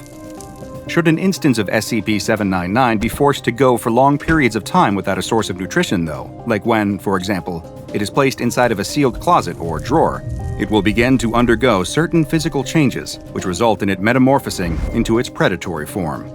These changes aren't noticeable from only casual observation and consist of the blanket converting its many filter-feeding mouths into a single, large one that is lined with multiple rows of extremely sharp teeth. The blanket creature also develops a new form of tissue inside its cloth-like structure, one that is similar to muscle and capable of contracting and squeezing. Once its metamorphosis is complete, the instance of SCP-799 will lie in wait for an unsuspecting creature to cover themselves with it or wrap it around their body. Once they do, the blanket will bide its time until they enter a state of rest, usually waiting for them to fall asleep entirely, at which point its feeding phase will begin. Once the creature has detected that its victim is dormant, it will use its newly formed muscle to latch onto them, holding them in place as it opens its tooth-lined maw. It will begin to bite at its confined prey, tearing off several kilograms of flesh, bone, and any other organic material it can, swallowing it, and converting it into a thin slurry that it spreads through its body almost immediately. This traumatic, violent process nearly always leads to the victim dying of blood loss. Within 10 minutes of the attack, the mouth on SCP-799 will have been completely reabsorbed, leaving no signs that it is anything other than a normal, everyday blanket, though one which now mysteriously weighs several kilograms more than it did before. By 40 minutes after the attack, the entire digestive system within SCP-799 will have demetamorphosed back into its original form, with a single digestive tract being changed once again to the many dispersed filter-feeding mouths. While SCP-799 is more than happy to feed on any warm-blooded animal, including humans, it shows no interest in cold-blooded ones or inanimate objects. It appears then that its senses may be limited to only touch and heat, using those as signs that it is now wrapped around a potential meal. Adding to the strangeness of SCP-799 is that it reproduces through budding, like flatworms and corals. When it has absorbed enough nutrients and sufficiently increased its mass, either very slowly through filter feeding or rapidly via its carnivorous phase, it will begin to take on a quilt-like appearance. Over several weeks, one of the quilt squares will puff up and slide off the blanket. This new, smaller instance will resemble a doily or a throw pillow, until it too begins to feed and grow. The new instance is a perfect clone of its parent, identical in every way, and it will eventually grow to a similar size and begin its own reproductive cycle.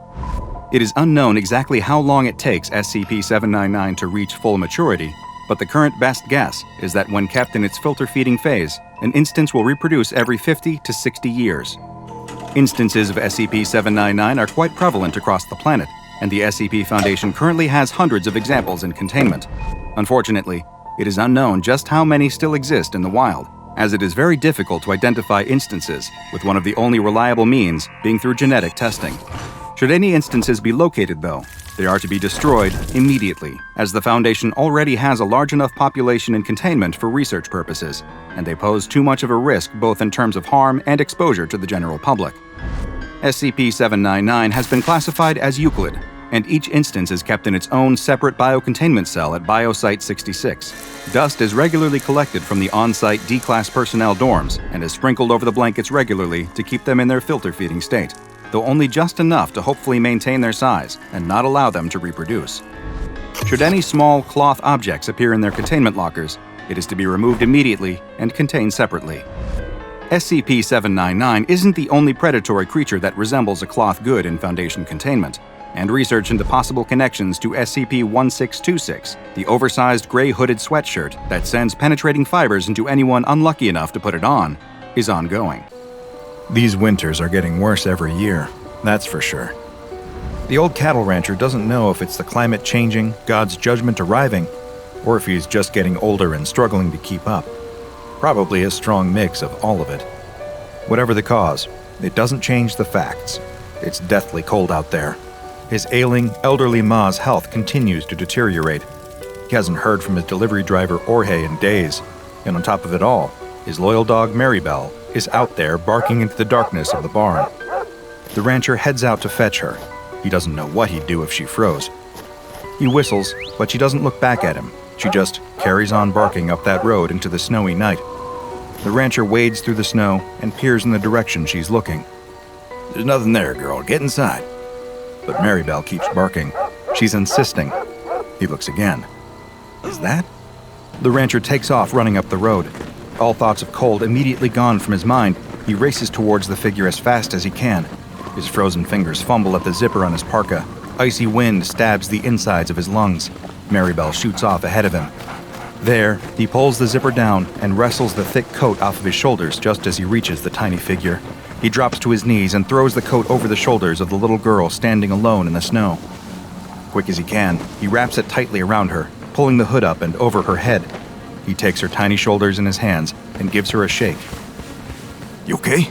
Hello? Can you hear me?" The girl sways for a moment, then collapses. He catches her and in one deft motion scoops her into his arms and takes off back down the road in the direction of his farm. Where the hell had she come from? There are no buildings around here for miles. No one uses that road except Jorge. And in this weather, she couldn't have walked all the way over those mountains. She'd have frozen solid. He bites the finger of a glove and pulls it off. With his bare hand, he clasps one of hers. By the feel of her skin, she pretty much is frozen solid already. He needs to get her warmed up, now. He kicks open the front door and bundles inside with a flurry of snowflakes and an anxious dog at his heels. The fire's not quite dead yet, so he rushes over to the hearth and lays the little girl down next to it. He can barely see her at all wrapped up in his enormous coat. She doesn't seem to be moving. "Ma, I'm home. I found someone." The rancher grabs 2 dry logs from the side and throws them onto the fire. He piles kindling high on top of them and blows steadily into the embers at the bottom. They glow and swell in size. No taking yet. He blows again for longer, and again. He feels his head starting to swim. A crackle, a lick of flame. It's taken. Panting, he turns back to the bundled-up coat on the floor with the child inside. Still no movement. A sickening knot tightens his stomach. What if she's... No, don't let yourself think that. Not yet.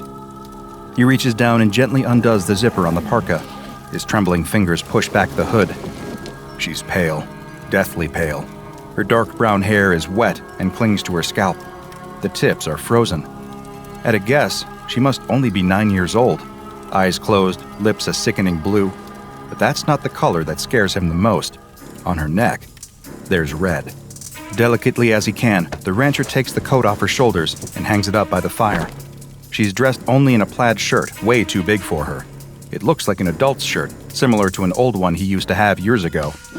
But on her neck, her hands, her feet, is that same deep red, layers of blood frozen to her skin. He sits back, his mind blank. He's seen that much blood before. Sure he has. When you work with cattle, it's an unfortunate part of the job. He's seen cows bleed out during childbirth. The girl in front of him, she's the same color as those orphaned calves that lie crying on the floor. A groaning sound fills the room.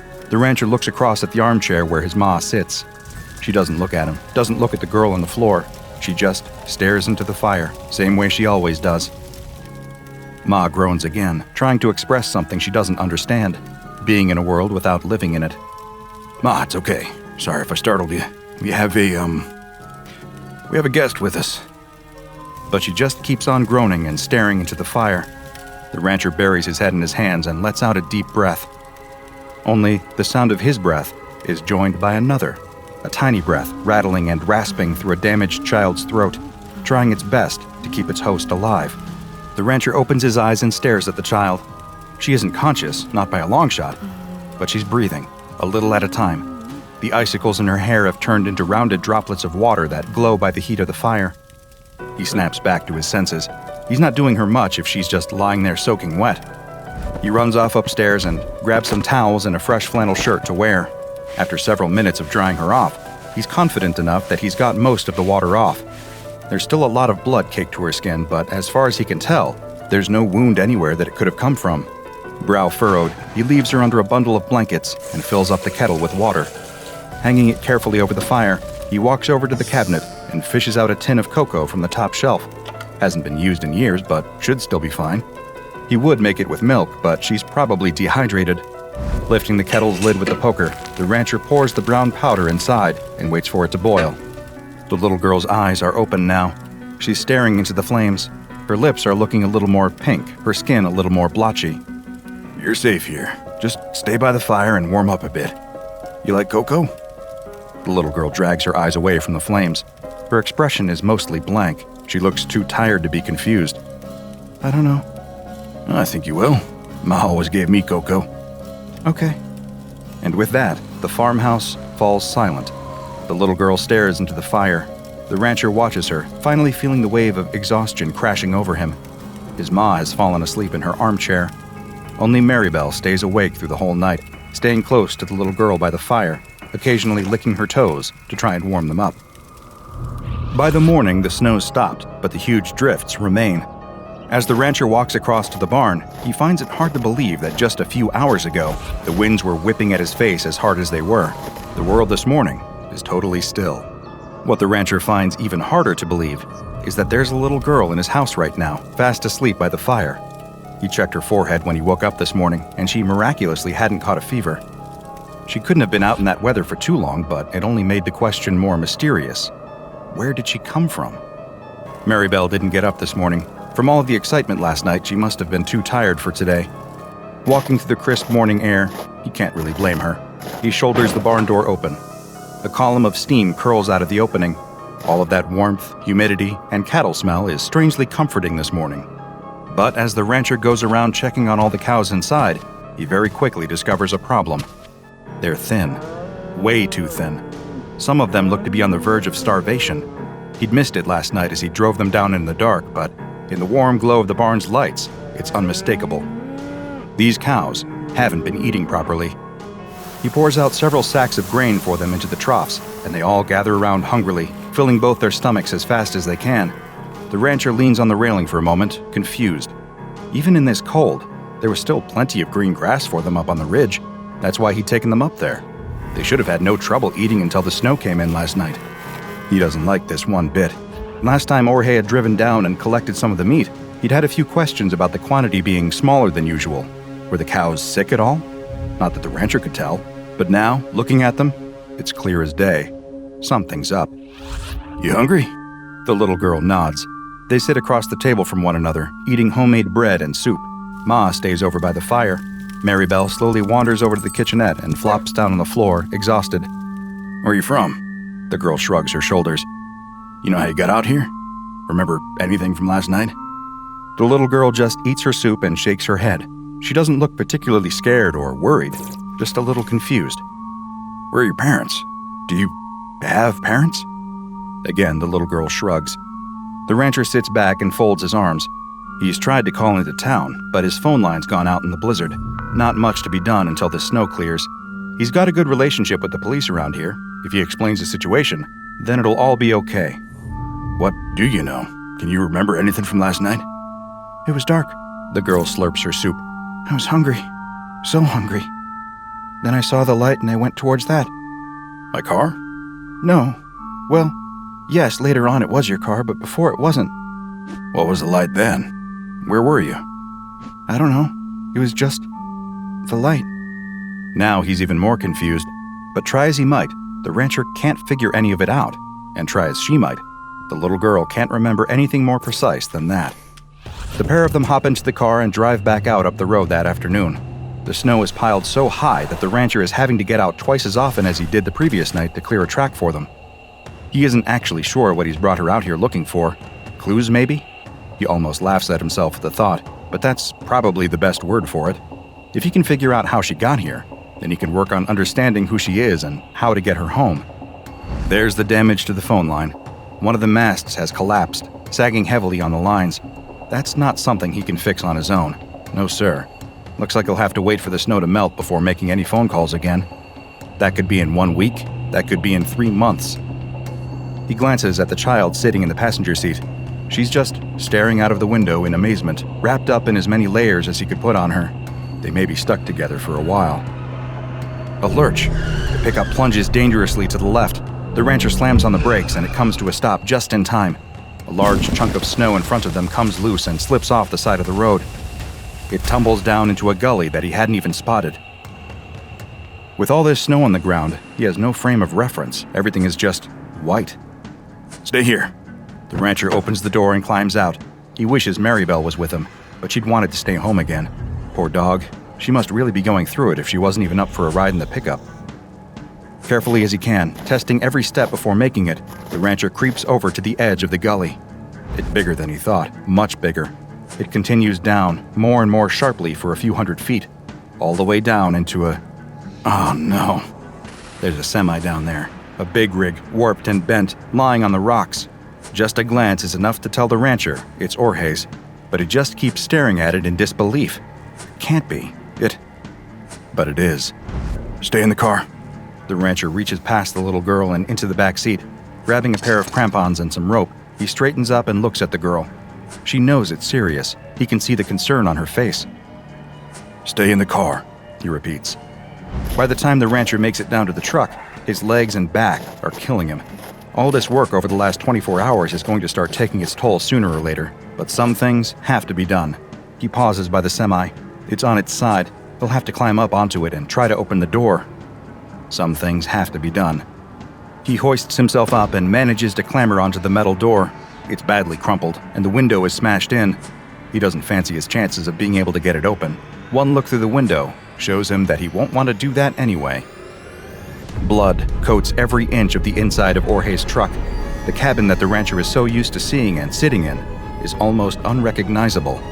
Smashed glass is sprinkled across every surface with a dark brownish-red layer of gore frozen into everything else. There, in the midst of it all, still wearing a seatbelt, is Jorge's body. It dangles like a limp carcass at a butcher shop, like the cows he hangs in the slaughterhouse. And like those cows, a large chunk of Jorge is missing. His fat stomach is gone, not just cut open, but gone. The tops of his thighs, too, and much of his chest. So much of him is just missing. Open arteries and lifeless nerves dangle in place. That must have been a hell of a crash. The rancher reaches over and pulls Jorge's cap down over his eyes. Not much else to be done right now. No way he can clean this mess up by himself.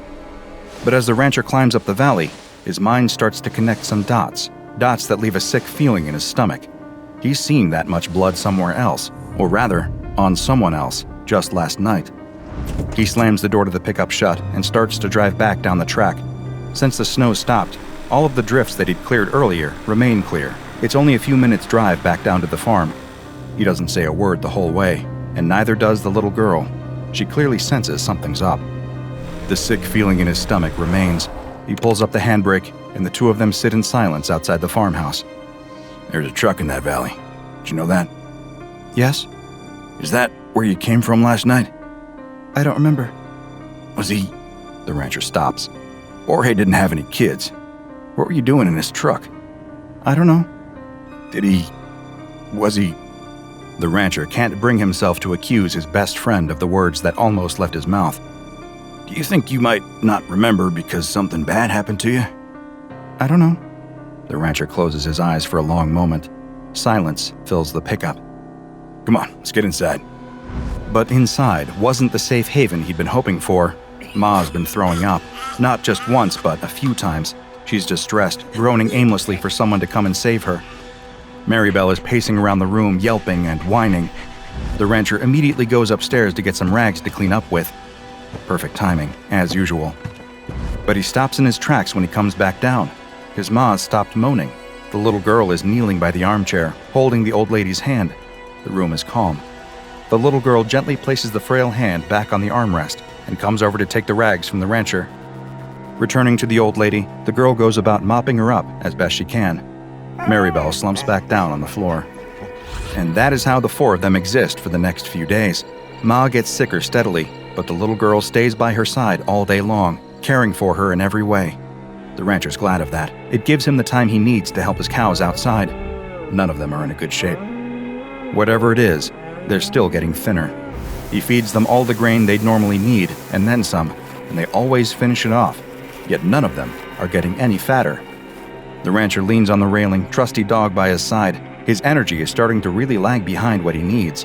The last couple of days, even though he hasn't done all that much, have totally taken it out of him. What do you think it is, Maribel? He looks down at his little friend. She's looking thinner too, actually, but she's been eating just fine. It hits him. Tapeworms. As soon as the word comes into his head, it makes total sense. His cows, his entire herd by the looks of things, have been riddled with tapeworms. Oh, hell.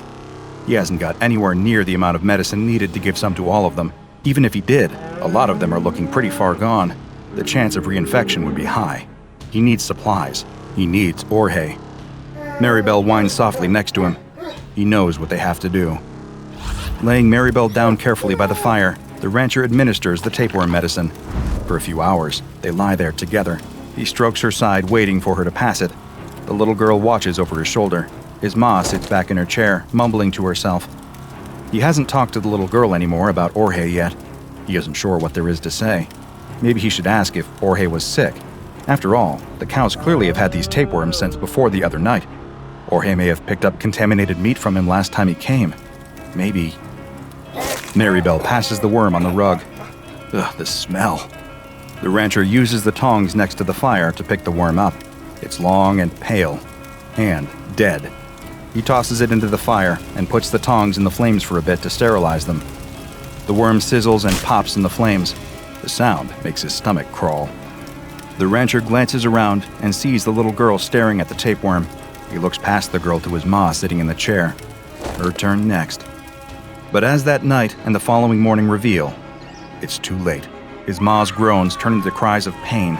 She openly sobs by the fire, clutching at her stomach.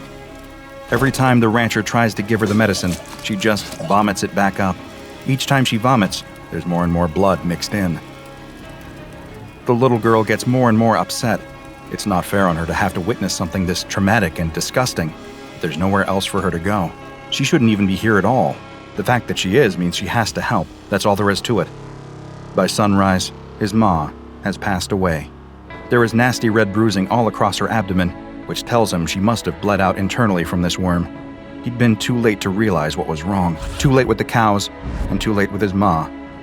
He covers his ma with a blanket and tells the little girl not to go and wash her hands. He needs to check on the cattle. Sure enough, during the night, a handful of them died too. The calves. They were the ones to go first whenever something like this happened. Mother cows stood over their calves, licking their heads, willing them to wake up. The rancher drags each body out to the back and burns them. He can't risk any more contamination. As the carcasses burn, he allows himself to cry. But when the rancher comes back into the house, it's full of noise, a noise that takes his brain a long time to comprehend. Crying, but not his own, not the little girl either. No, it was a new sound. It was a baby. A newborn child screaming at the top of its lungs. The rancher can't believe what he's looking at. The little girl is sitting at the hearth with Maribel at her feet. In her arms, drenched in blood, is a baby. The girl looks up at him and smiles sweetly. "It's a boy." Then, she turns around to his ma's body under the blanket. A sickening red patch soaks through the fabric, right over where her stomach would be. What the hell happened here? I've got a little brother. Securing and containing SCP-1003 has proven challenging. This is largely because the tapeworm that causes all of this damage is virtually indistinguishable from Echinococcus granulosus, the common variety of tapeworm that causes hydatid disease.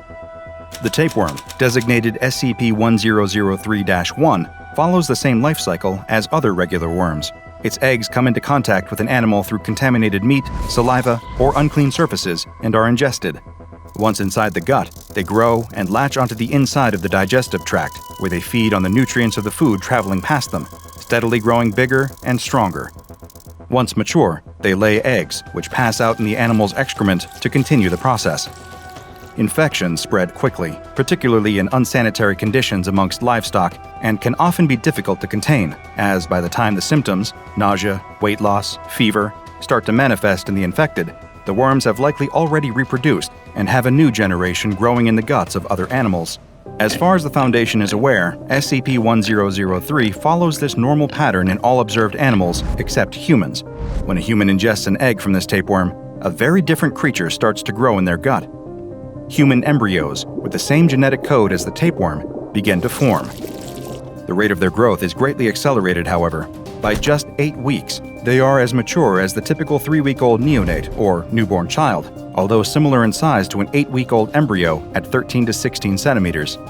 Many eggs usually enter this fertilization period, but almost all of them die before having a chance to develop much beyond the early stages. They stand the best chance of survival when buried in the hepatic tissue, where they can absorb plenty of nutrients from their host. The host at this point usually starts to experience mild symptoms, lethargy, the occasional stomach cramp, nothing particularly severe. Yet, the embryos that survive soon develop rows of temporary, razor-sharp teeth. At this point, passively absorbing nutrients is no longer enough for them. They bury their teeth into the soft tissue surrounding them and begin to eat. Once they enter this stage, their rate of growth increases exponentially the more flesh they consume. Eventually burrowing out into the world, the tapeworm child is born drenched in blood. The size and apparent age of the child that emerges from the corpse are determined by the size of the person they consume. For example, the child eating its way out of the rancher's maw appeared to be only a 10-month-old child, as there was very little of the frail old woman for it to eat. By contrast, the little girl who emerged from Orhe's gut had plenty of fat to feast on, and so was able to grow to the size of a 9-year-old. Once the child emerges, the teeth that they'd used to eat their way out quickly become loose and are replaced by regular human teeth. The children themselves have no memory at all of where they've come from or what they are. They have the same motor and linguistic skills that a regular child would possess at their age. Nothing, aside from their DNA, marks them out as being any different from the children around them, blissfully ignorant, just like the children around them. It is theorized that many of these children end up in orphanages. With no birth certificates or identifiable parents, they fall through the gaps in the system, quickly lost to the world. The only way to really track them at all is to follow the infections they cause. You see, these tapeworm children have one final curse they must live with. Their bodily fluids, their saliva, and sweat contain the same tapeworm protoscolex that will develop into SCP-1003-1 as soon as it is ingested by another creature, making the cycle start all over again. If you want to track down a tapeworm child, and I highly advise that you don't, all you have to do is follow the trail of nasty stomach infections, internal bleeding, and freak pregnancies amongst the outcasts of society. It, unfortunately, will not take long. There are currently 10 instances of SCP-1003-2 in containment. The children live in Bioresearch Area 13 under strict supervision. Researchers are only permitted to enter their cells whilst wearing full-body biohazard suits, but first must have Level 4 security clearance and must have written permission, and can only enter with specific research goals agreed upon. All staff are regularly tested for the presence of any kind of tapeworms in their system. No other animals are permitted in this facility. A satellite floats in the cold depths of space above our pale blue dot. It positions its targeting array down at a point thousands of miles below and fires. Clack, clack, clack. A tired-looking man sitting in a coffee shop types away on his computer, taking advantage of the free Wi-Fi to send off yet another job application.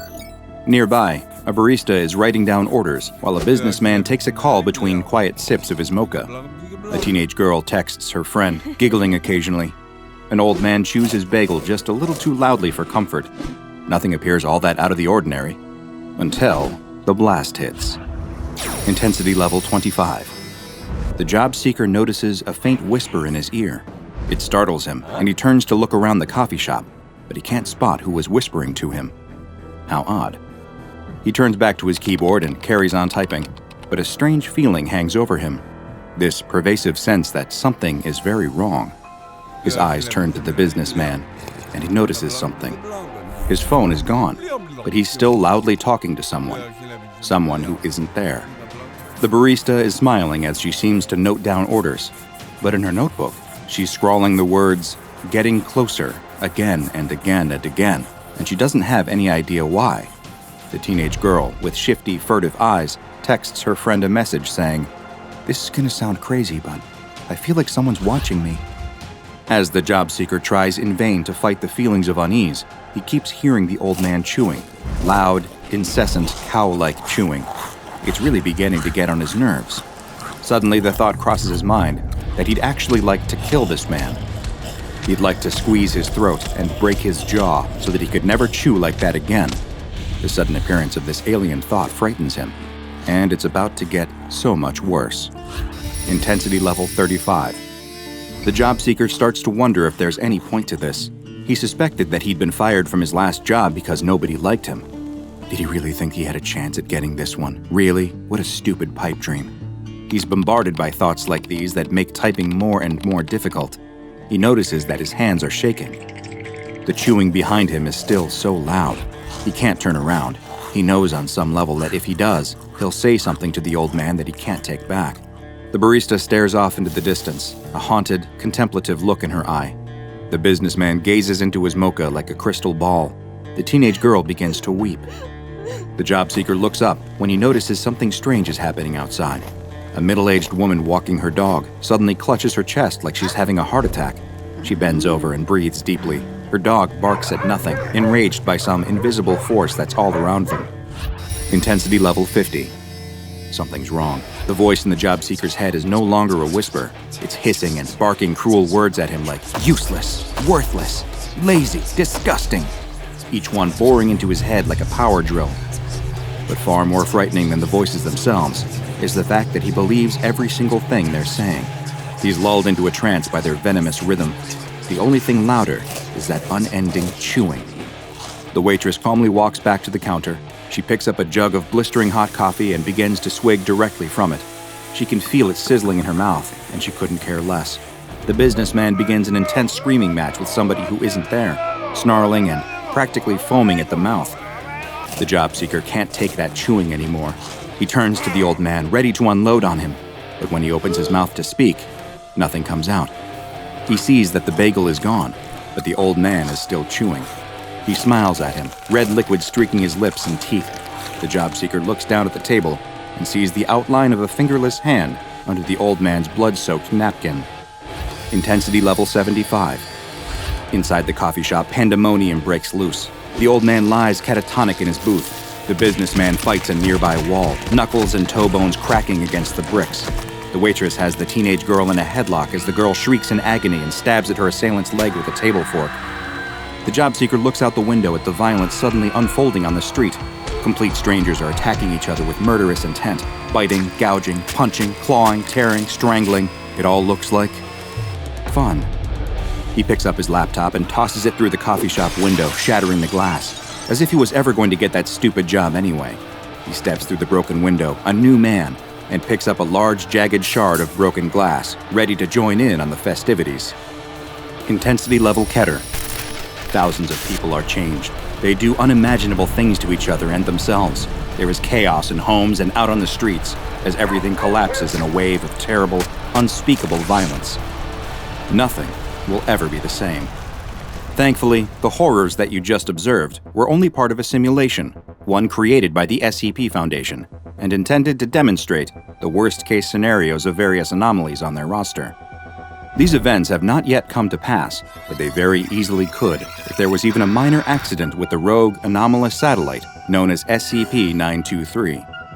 The SCP-923 satellite consists of a large parabolic dish made from unknown alloys, as well as a powerful internal reactor that produces massive quantities of energy and radiation, all to power the satellite's mysterious, anomalous firing mechanism. 923 appears to select specific targets that it then fires a blast of energy at.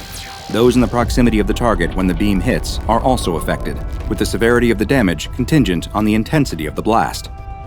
Like many anomalies, its origins are shrouded in mystery. SCP-923 displays a degree of artificial intelligence and posts reports on its own condition and operations to the O5 Council Secured Information Relay Network, a classified communication network reserved for Foundation employees with Level 5 clearance. According to 923's own data, it was constructed in a Foundation research and development site. This is congruent with blueprints for a planned offensive satellite which was to be constructed at that very site, but the project had actually been cancelled due to logistical concerns. The O5 Council deems it extremely important that SCP-923 never be made aware of this fact. Currently, since two-way lines of communication have been established, 923 obeys the orders of the O5 Council, not firing on a target unless given authorization by them. If it ever discovers that it technically isn't a Foundation construction, it runs the risk of going rogue and triggering some extremely dangerous outcomes, to say the least. SCP-923 was first discovered after it started a correspondence with the O5 Relay Network, posting a message that it had completed another successful termination, despite no such termination actually being ordered. Over the next several hours, this process continued as the 923 satellite sent in termination report after termination report, totaling 57 by the time it stopped, 55 of which were later confirmed to be actual deaths, with the other 2 being deemed inconclusive. Adjustments have since been made to ensure that SCP-923 can't access any information on the network that hasn't been directly intended for it. SCP-923 is an extremely effective weapon. Depending on its operator's level of tolerance for collateral damage, it can completely reverse its orbit to detect and fire upon a target anywhere on Earth in a very short period of time. All it needs are the target's GPS coordinates, their altitude, the intended time of firing, and a selected level of intensity. This, incidentally, is where things get interesting with the tests the Foundation conducted. Naturally, they wanted to see the kind of firepower that each level of intensity was capable of, so D-classes were requested for live tests.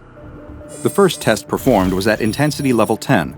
However, this resulted in an error message, claiming that the 923 satellite isn't capable of firing at an intensity lower than level 23.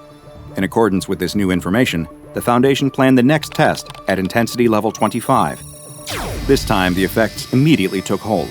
The target and those nearby began to experience a degree of paranoid delusion. They would report hearing voices and be seen interacting with people who weren't there. They would experience a sense of crushing terror, impending doom, and also report the growing desire to cause harm to others. Most of all, in debriefing interviews, they would claim that they felt like they were being watched, though they refused to elaborate on what exactly they meant by that. Recovery time from this condition was measured at being between 15 and 19 days. Next came the test at intensity level 35. Everyone affected experienced symptoms similar to intensity level 25, except with powerful new self-destructive compulsions. The area of effect also grew with the increased power. Researchers who thought they were safe over 10 meters away collapsed to the ground in intense panic attacks. The effects were much longer on this setting too, and recovery from this intensity took 6 to 8 months. Interestingly, during the test, there was a severe disruption to the audio-visual equipment. Some devices had been displaced, others were fused to the ground. The video footage was corrupted beyond use, but the audio retrieved displayed nothing out of the ordinary.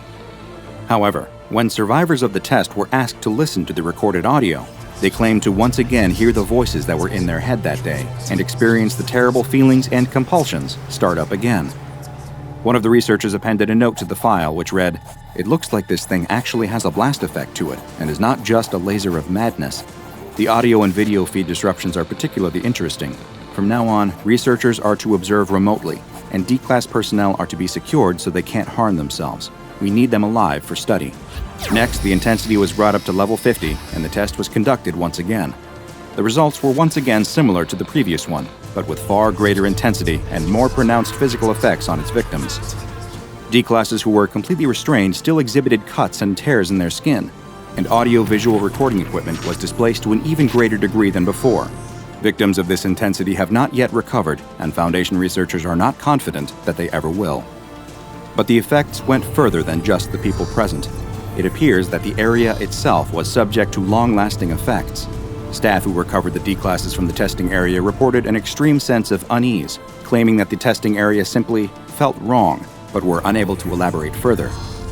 In spite of this, the tests continued to increase in intensity. Next, the level was increased to 75, and this is when things truly began to go off the rails. The satellite's target was rendered completely comatose, and the D-classes within 16 meters of him broke free from their restraints and began slaughtering each other with their bare hands. Disturbingly, many of the subjects, both living and dead, who were tested after the fact, seemed to bear wounds consistent with attacks by bladed weapons. None of the D-classes were armed, and the wounds seemed impossible to have been caused by mere fingers and teeth. There was an even greater displacement of recording devices, and some were missing after the test. The retrieved recordings caused even worse states of distress for those affected by the blast who were lucky enough to actually survive and could listen to them again. But it didn't end there. Anyone within 50 meters experienced intense panic attacks that often lasted longer than an hour. Observing researchers experienced what could best be described as a slightly more mild version of intensity level 25 symptoms. They reported hallucinations, things moving in the corners of their eyes, hearing voices, experiencing heightened paranoia and feelings of dread. There was even some poltergeist activity reported, with objects seeming to move of their own accord. The lasting effects on the physical area are even more pronounced, with laser rangefinders indicating a level of permanent spatial distortion at the epicenter of the blast site. A researcher appended a note to this section of the file, reading, "This is crossing a line from scientific to just barbaric. SCP-923 has said that its maximum output is 238, which it promptly converts to Keter intensity. Let's just see what this does and report our findings." However, the Keter level intensity proved to be too much to handle, so much so that the entry on its test log begins with the sentence, "It is strongly advised that this intensity never be used again." The blast induced psychosis permanently in every subject within a truly insane 2-kilometer radius, including a number of unfortunate researchers who severely underestimated the Keter level blast range. The site is now under permanent Foundation protection as SCP-923-02, due to the permanent effects the blast had on the landscape. A sense of panic is still felt from hundreds of meters away, and anyone who gets close enough to the center will experience full-blown psychosis just as much as those directly affected by the beam. Spatial and temporal anomalies abound in the area, and the O5 Council has deemed SCP-923 a risk in causing an XK-class end-of-the-world scenario. But the most frightening part of all is yet to come. Every time the SCP-923 weapon is used, it causes a degree of internal damage to the satellite itself, raising the threshold of intensity that the weapon needs to even activate. It used to be that the satellite would fire at intensity level 23, but after extensive testing, its minimum intensity level is now 66. If the weapon is ever used again, it's only going to get worse. Despite this danger, SCP-923 has been classified as safe. But how is an object that is both out of Foundation control and able to operate with a dangerous degree of autonomy classified the same as harmless anomalies that require little to no containment procedures? The answer is buried in the question.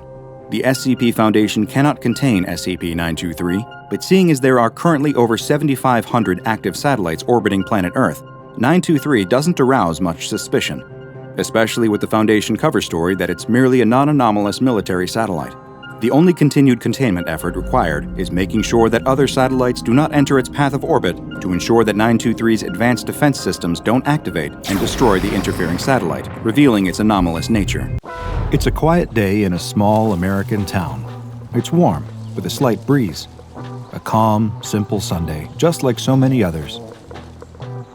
Very few people set their alarms, and most are still asleep at 8 a.m. It's the kind of town where everyone knows and trusts everyone else. After all, what are good neighbors for? While his wife still sleeps back in their modest home, a retired man in his mid-60s decides to start the day off right. With a rod in one hand and a tackle box in the other, he makes his way down the side of a grassy embankment towards his favorite fishing spot along the local river.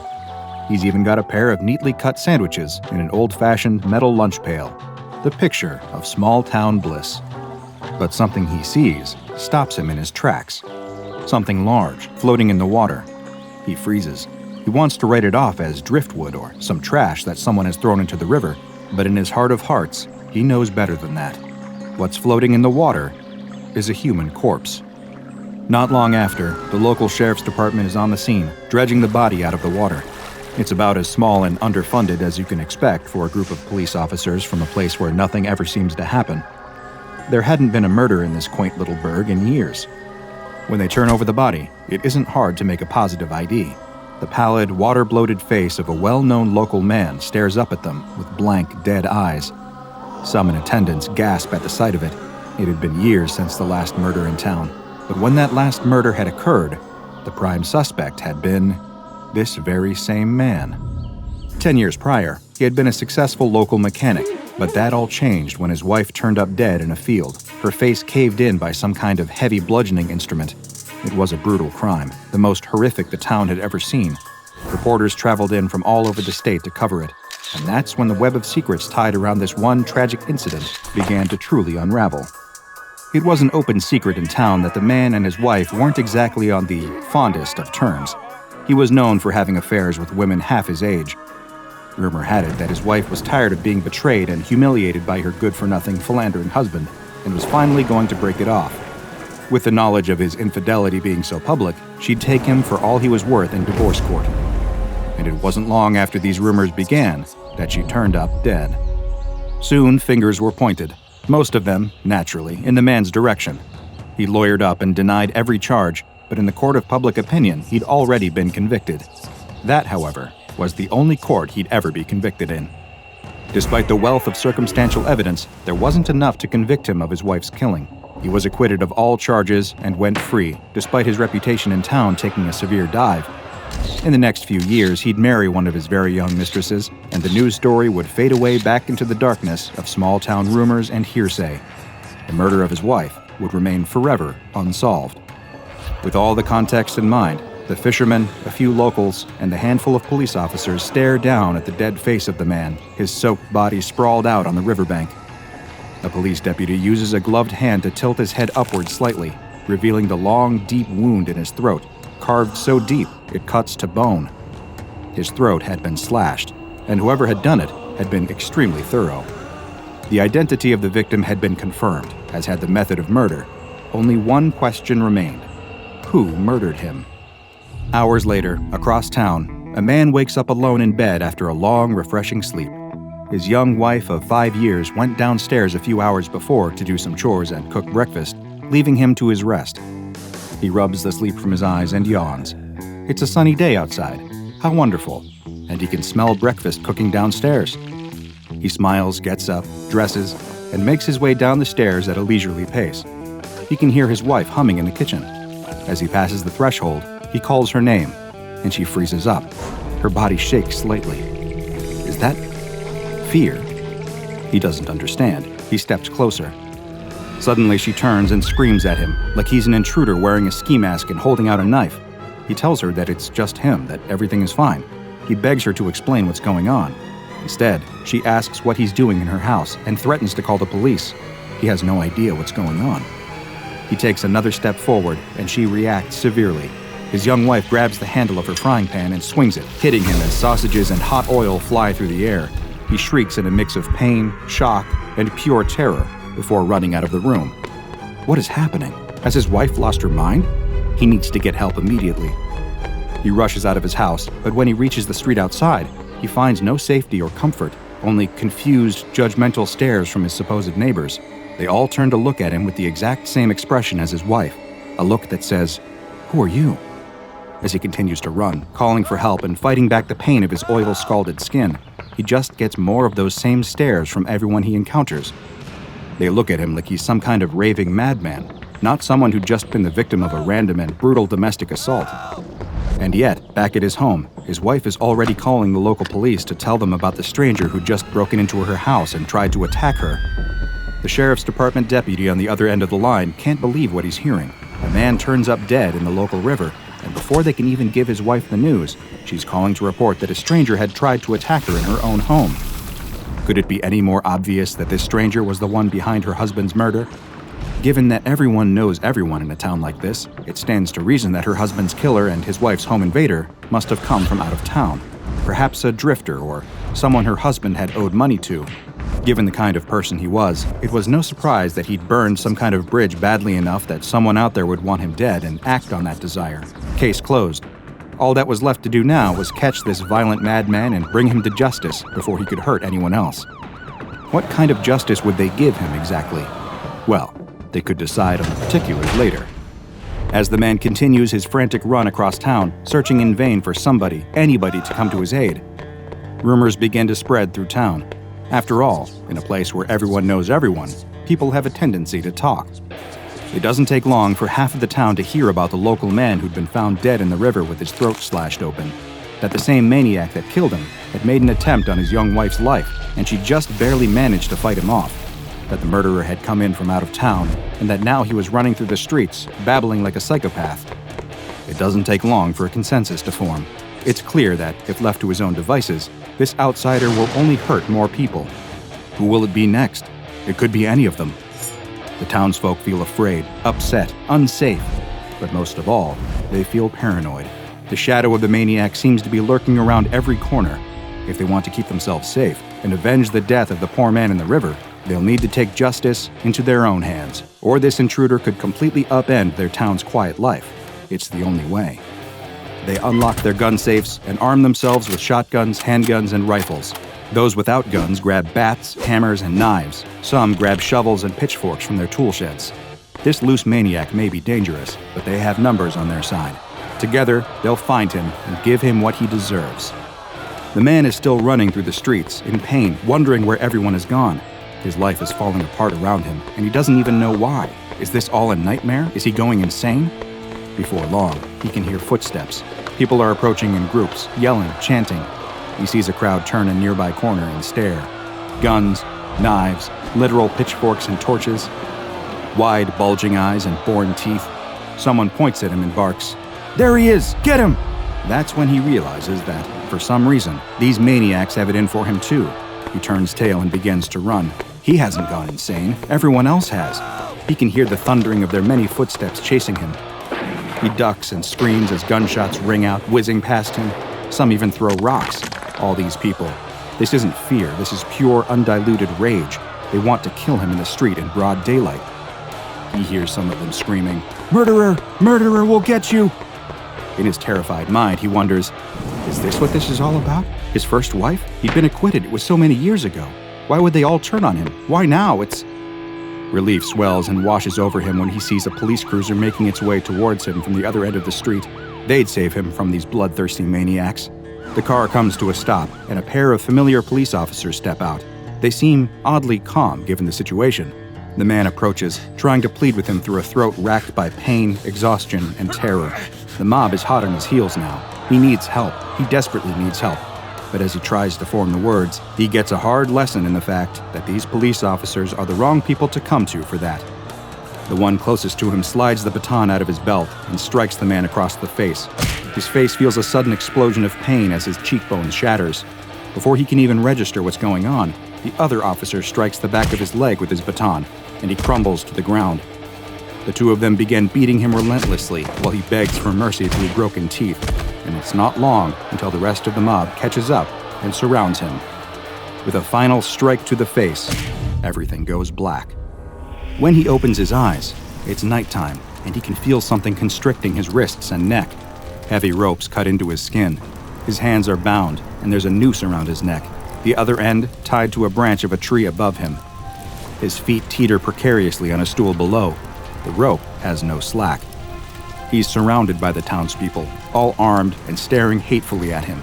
The only light comes from their burning torches. The sheriff stands at the front of the crowd, his weeping wife standing next to him. With a stony face, he dictates that, for the crime of murder, he has been found guilty and is sentenced to hang by the neck until he is dead. His eyes widen one last time in pure panic as the sheriff holds up a photo of the dead man pulled from the river. What? No, there must be some kind of terrible mistake. I didn't kill that man. I am that man. I swear, please. But before he can even form the words, his own wife steps forward and kicks out the stool from under his feet. While this story of fear, paranoia, mob mentality, and unspeakable violence may seem as sadly natural and human as breathing air, the spark that ignited this tinderbox was decidedly inhuman. This is SCP-3852, also known as Small Town Justice. First, meet SCP-3852-1.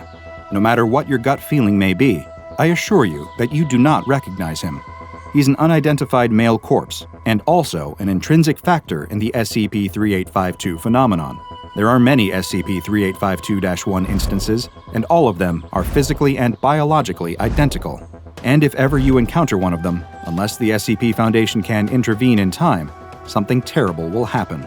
To put it simply, one of these unidentified corpses will manifest within the bounds of a small town or village typical with a population of over 2,000 people on the East Coast or in the Midwest of the United States. Upon someone seeing the SCP-3852-1 corpse, the SCP-3852 phenomenon will begin. Despite having no internal or external injuries in an objective sense, the victims of its anomalous effects will believe that it is a person from their town who has been recently murdered, despite the fact that this victim is very much alive in town. While initially it was believed that the selection of the victim, dubbed SCP-3852-2, was entirely random, as more and more SCP-3852 incidents popped up since the first was recorded in 1978, a pattern began to emerge. It was discovered that the victims were all people who were believed to have committed some serious or repeated crimes in the past, but who were acquitted or otherwise cleared of charges. But when the phenomenon begins, a frightening switch occurs. While the body will take on the identity of the victim for a number of the township's citizens, the actual victim will become a depersonalized stranger, an outsider, someone to be looked upon with active suspicion that soon grows into paranoia and, eventually, uncontrollable rage and bloodlust. But the fury of the mob being directed at one person is one thing. A town being dragged into what seems like an outright civil war is quite another. The mob will arm themselves and go on the hunt for the accused. During the process, if anyone in town attempts to stop them, such as when individuals try to stand up on behalf of the accused, encouraging the mob to exercise caution and approach the situation rationally, as happens in many SCP-3852 events, they too will become perceived differently. It is estimated that between 11 and 27% of the affected community will not be swayed to join the vigilante group, and when they refute the accusations, they will be accused of trying to impede the course of justice. When the violence eventually breaks out, though, as it always does, they will not be spared. When the victim that started it all is finally found, they will be violently executed, at which point the townsfolk will all begin behaving normally and life will resume once more as if nothing ever happened. In the aftermath, people will give inconsistent accounts of what occurred, but none will experience any long-term traumatic effects from taking part in or witnessing the violence. Since the phenomenon was first noted back in 1978, the SCP Foundation has recorded 16 different SCP-3852 incidents, some of which have been appended to the official files for expository purposes. One such event, labeled EV-3852-07F3T, is the very first that the Foundation encountered.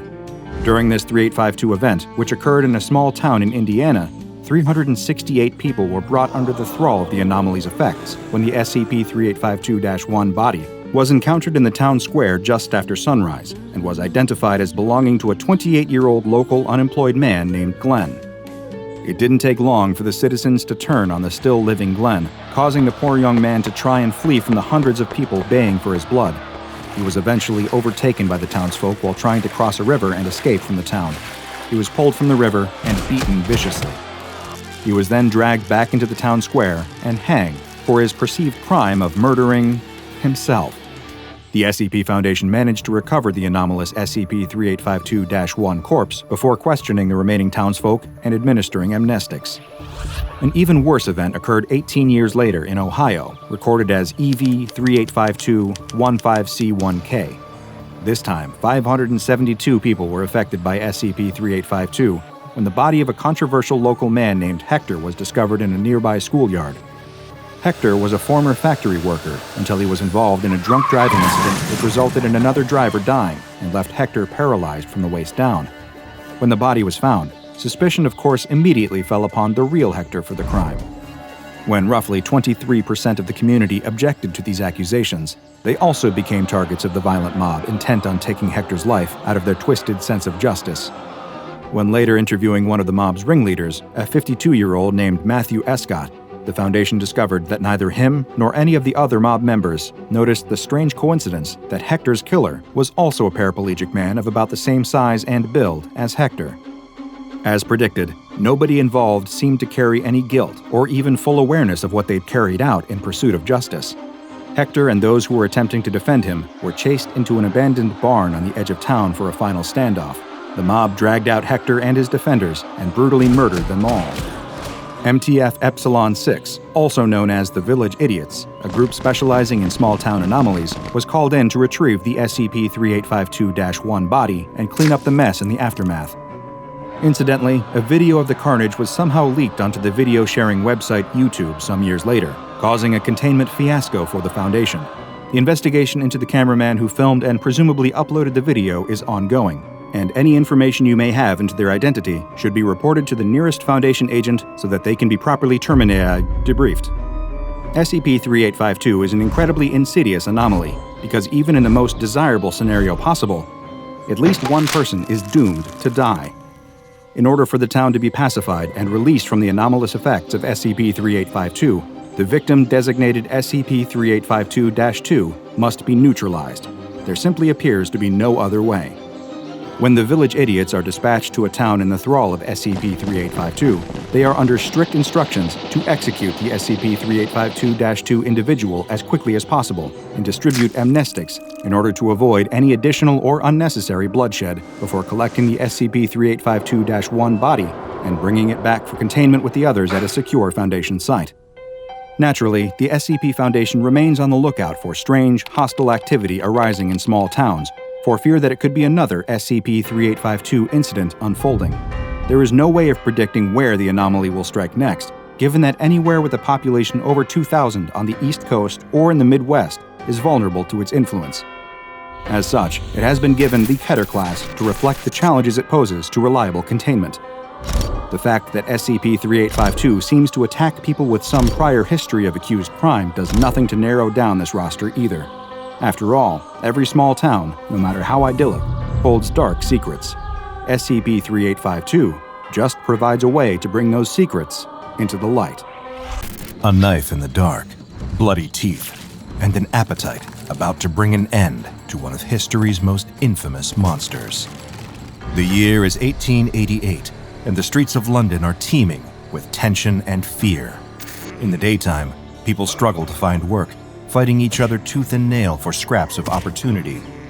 The sunlight only serves to illuminate the grime and misery, the workhouses and the factories, the smokestacks pumping poison into the sky. At night, though, it's even worse. The gas lamps provide only ghostly wisps of dim light, just enough to see a stranger's shadow from the corner of your eye, but not enough to see if the glint of something shiny in his hand is his pocket watch or his knife. You might glance over your shoulder for a closer look, but he's already disappeared into the fog, if he was ever even there at all. These streets feel haunted, even on the quietest of nights, but lately, there are rumors swirling in the air of something far worse than a ghost skulking through the alleys. More real than the devil, more evil than any ordinary man, there's a killer on the prowl, and his name is Jack the Ripper. At first, most citizens refused to take notice of his presence, writing off his victims as women of ill repute, bound to meet a dreadful demise sooner or later. But as the bodies piled up, the sheer brutality of the killings became impossible to ignore. Now, everyone is on edge, particularly if their daily business takes them to London's East Side, where the murders began. Once hoped to be a place of opportunity for those traveling to London from afar to seek their fortunes, Whitechapel has become a den of sin and terror. No one can breathe easy here, not until the Ripper is caught, if he ever is. There are theories, of course, accused noblemen, surgeons, butchers, and doctors. Whoever the culprit is, one thing is certain: he knows his way around a knife. Still, no one suspect seems to stick, and no one theory is compelling enough to lead to an arrest. Privately, behind locked doors where no policeman can hear them whispering, the people of Whitechapel are beginning to wonder whether the Ripper will ever be found. Perhaps this nightmare won't cease until the streets run red with blood. But even in the middle of hell on earth, day-to-day matters must still be attended to. So even as he worries for the lives of his customers and his own livelihood, the owner of a local pub posts a job listing, seeking a new cook. He doesn't need anything fancy, he can't pay for much, just a fellow who knows his way around a kitchen and can cook up decent enough food without accidentally slicing his fingers off, Still, he's not sure there's anyone out there who would be too happy to take a job so close to Jack the Ripper's domain at the moment. But the next day, as he comes in to unlock the doors and set up for the day, he finds an applicant waiting for him outside, grinning ear to ear. He's a massive fellow, towering over the pub owner at a height he's never seen before outside of a circus performer on stilts. But he greets the pub owner with a firm handshake and follows him inside, though he has to hunch a great deal to fit through the door. It's not as if there's a line of applicants out the door, so the pub owner goes ahead and hires him as the new cook. The cook is a Frenchman, but he won't hold it against him. That night, when the pub opens for business, the new cook gets right to work. From his disposition, one would never know he's working for pennies in a dingy pub in the most dangerous part of town. He bustles around the modest kitchen, chopping meat and singing in a warm, loud voice that carries through the whole building, bringing some much-needed cheer to the exhausted customers. Pretty soon, they get a taste of the new cook's work, mutton and potatoes and juicy meat pies. Whoever this new worker is, the crowd is pleased to have him around. The owner does advise the cook to stay in the kitchen, though. His food and his singing may be popular, but his appearance might frighten the already skittish regulars. There's plenty to be afraid of these days, no need to add a giant to the mix. When the pub closes up for the night, the owner stops for a moment to chat with his new cook. He can't help but be curious about the man, where he came from, what brought him to London. The cook tells him, tearfully, that he was once a soldier in the French army, but that he lost his military career following a tragic accident he refused to disclose the details of. After that, he worked in a circus, then as a private chef in the home of a wealthy French family, until he was thrown out over a forbidden love affair with his boss's daughter. The pub owner isn't sure he believes a word of it, but he nods along just the same. He asks the cook when he first arrived in London. The 1st of April, he says, and with that, he heads off home, leaving the pub owner alone with his thoughts, the color draining from his face. April 1st was only 2 days before the first Jack the Ripper victim was discovered. It couldn't be. Could it? As the pub owner embarked on his journey home, he replayed the image of the cook's work that night over and over in his mind. The man was plenty competent with a knife, that was certain. He was strong enough to kill quickly, too. With those hands, he could squeeze the life out of someone before they even got the chance to scream. He could have done it. But why would he? He seemed like such a friendly man, odd though he was. And he was odd, almost frightening. He had clearly lied about his past as well. What reason would he have for doing that, if not to conceal a dark and terrible secret? The pub owner lies awake all night, horrific visions of his new cook keeping him from sleep. The next day, the pub owner's suspicions begin to fester and grow. He notices things he didn't pick up on before, the strange way the cook always speaks through his teeth, the deft way that he handles a butcher knife, slicing through the cuts of meat that he brings to the pub himself. What butcher is he going to? Where's he finding so much meat in such scarce times? The owner shudders at the possibilities. His customers are starting to take notice of his change in attitude, too. They see the sweat dotting his brow, his furtive glances toward the kitchen, and the way his hands shake when he brings them their plates of food. Several customers corner the owner and demand an explanation. These days, they can't let any unusual behavior go on for long. Something sinister could be afoot, after all. The pub owner relents and confesses his suspicions that his newly hired cook might be the Ripper himself. Not only that, but he's afraid the meat he's been preparing might not be sourced from any livestock, but from more of the Ripper's victims. It was an unwise choice to admit these fears to a group of men driven to the edge of reason by their own dread, bodies in the streets, and a bit too much ale. They swarm the kitchen to confront the cook and are shocked at the sight of the behemoth they find there. The cook greets them with his usual smile, but they aren't having any of it.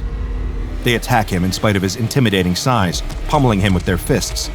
The cook tries to reason with the men, but they are determined to get an answer out of him, and his previously unfailing smile falters.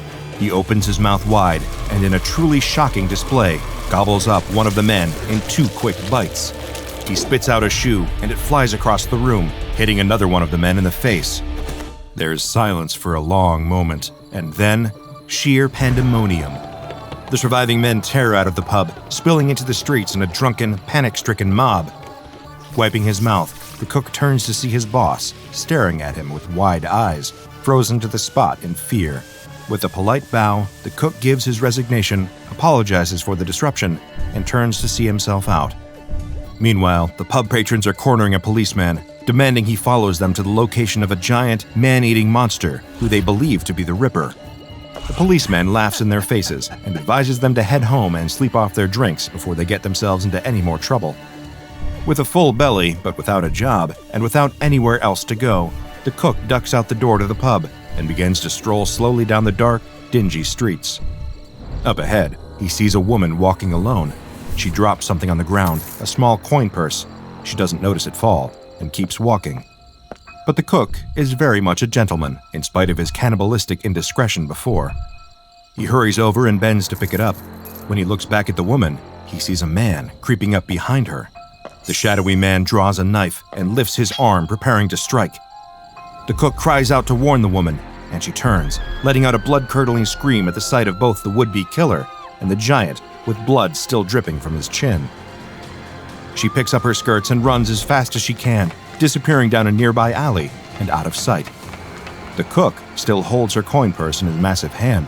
There's no way she'll come back to retrieve it now. The man with the knife turns on the cook with a roar of primal rage. He slashes at the giant with his knife, but it merely glances off of the enormous man's tough skin, not drawing so much as a single drop of blood. He tries again and again, but fails to make even a mark. Frustrated, exhausted, and still a little bit hungry, the giant grabs hold of the attempted killer, lifts him into the air, opens his mouth wide, and swallows him whole in a single gulp. The knife, still stained with the blood of his previous victims, clatters to the ground. The cook sighs and tucks the coin purse into his pocket. Then he continues on his way, walking out of London and on to the next chapter of his life's grand adventure. He has no idea that his climactic meal in Whitechapel was none other than the infamous Jack the Ripper, and the people of London will never know of the unintentional act of heroism he committed that day. They will only remember the fear and the sight of a giant devouring a man alive. But soon enough, that will fade from memory, replaced with relief when no new victims are found, and then replaced again with a mystery that will endure for hundreds of years. Though that cook was no ripper, he was also clearly no ordinary man. Before they decided to drive him out of town, the people of Whitechapel had, unbeknownst to them, been eating and drinking with SCP-082. SCP-082 is, according to his genetic makeup, a perfectly ordinary human. However, one look at SCP-082 makes it clear that he is far from ordinary. Some sort of external process has caused him to grow to an enormous size, standing at 8 feet tall and weighing around 700 pounds. Foundation researchers are divided in opinion over the exact cause of SCP-082's unique proportions. Some theorize that it is some sort of mutation. Others propose an extreme hormone imbalance. Some believe it to be chemical in nature, while others insist that only a supernatural force could be responsible for such a dramatic deviation from the norm. Whatever the case may be, SCP-082 is a formidable and visually impressive specimen. His head is bald and slightly pointed, his chin and jaw are large and round. His nose is bulbous, and his eyes are dark and sunken. His body has a high fat content, but also contains notable muscle mass, and his physical strength should not be discounted. His forearms have a circumference of around 28 inches, and his fists are nearly an entire foot across the knuckles. Suffice it to say, he is not the sort of opponent you would want to come up against in a fight, and certainly not someone to antagonize, though medical examinations of his body indicate that at least a few likely ill-fated individuals have tried over the years. His skin is covered with scars, and though his x-rays are difficult to read due to the density of muscle tissue, scans have indicated that there are dozens of bullets and several blades, from knives and swords alike, buried in the man's flesh. Clearly, SCP-082 has been through a great deal of hardship, but you wouldn't know it from his disposition. He is gregarious and polite, with a personality as big as the rest of him. Oh, that reminds me, I've been extremely rude. He has a name. It's Fernand. At least, that's what he says. Fernand speaks fluent French, but is proficient in English as well, though he speaks with a heavy accent. Whenever he does speak, he does so with a smile, talking through his tightly clenched and massive teeth. Occasionally, he clenches these teeth so hard that his gums will begin bleeding from the effort.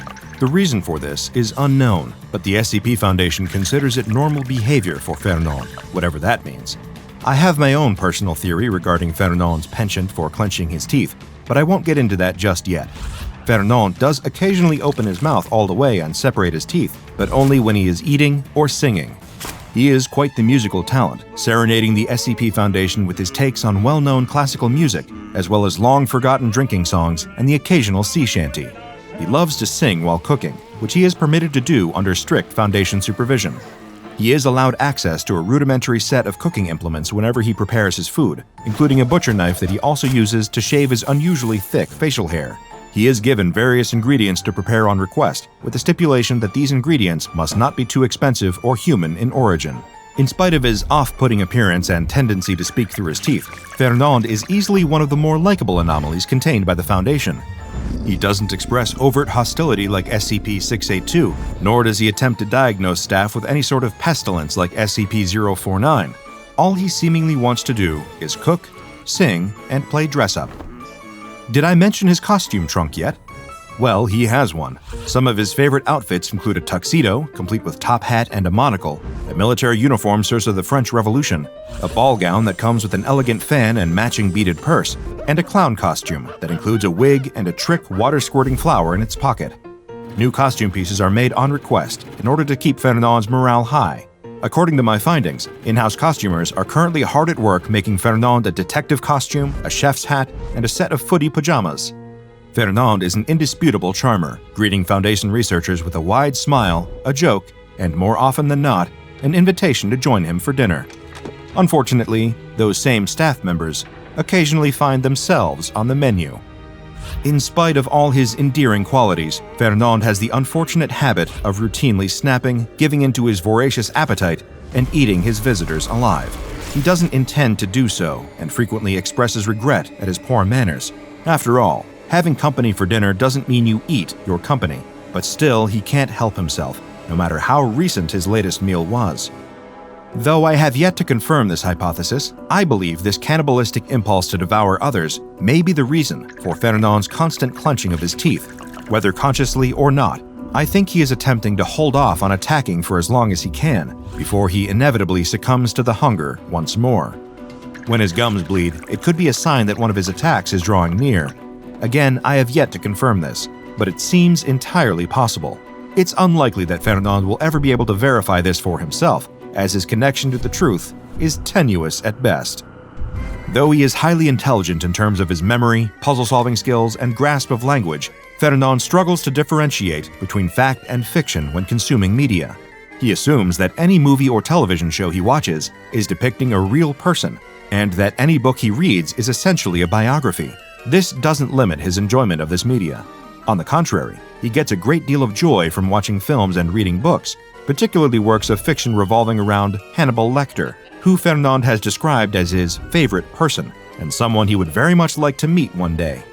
To make matters even more interesting, Fernand does understand the concept of lying. He's able to identify when someone is lying directly to him, and also displays signs of being a compulsive liar himself, particularly when it comes to his personal history.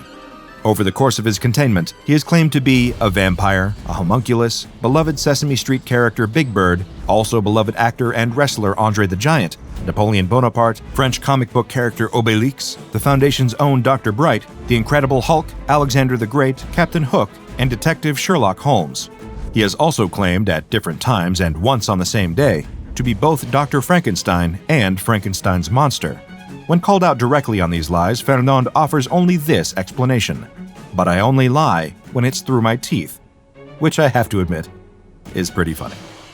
SCP-082, Fernand, is currently contained in enlarged living quarters in Armed Biocontainment Area 14. As he is unfazed by most standard weaponry, his cooperation has been ensured through deception rather than physical force. Fernand has been led to believe that he is acting King of France, placed in a secret palace for his own protection from potential assassins. Any personnel that interacts with Fernand must address him as if he were, in fact, the King of France, and any deviation from the charade is met with swift discipline. Any housekeeping done in 082's containment area must be performed by Class D personnel only, as it poses too much of a risk to non-disposable staff. Guards assigned to SCP-082's containment will receive Level 2 clearance, but are not permitted to interact directly with SCP-082, no matter how friendly he is, no matter how many knock-knock jokes he tells them, and no matter how he tries to entice them into a round of karaoke. SCP-082 is a curious mix of congenial and threatening, the consummate host who loves to sing and cook for anyone willing to sit at his table. He's also strong enough to snap a spine in half, and has teeth that can crack open skulls, a skill that he demonstrates with stomach-churning regularity. Still, he seems to genuinely enjoy the company of others and has an earnest, playful spirit. From his giving spirit to his diet, SCP-082 really gives a new meaning to the word humanitarian. If you ever have the chance to meet him, just be careful not to let your guard all the way down, because there's a fine, fine line between being his dinner guest and being his dinner. A bear mauling you to death, being stalked by cougars in the dead of night, only to be eaten in your sleep.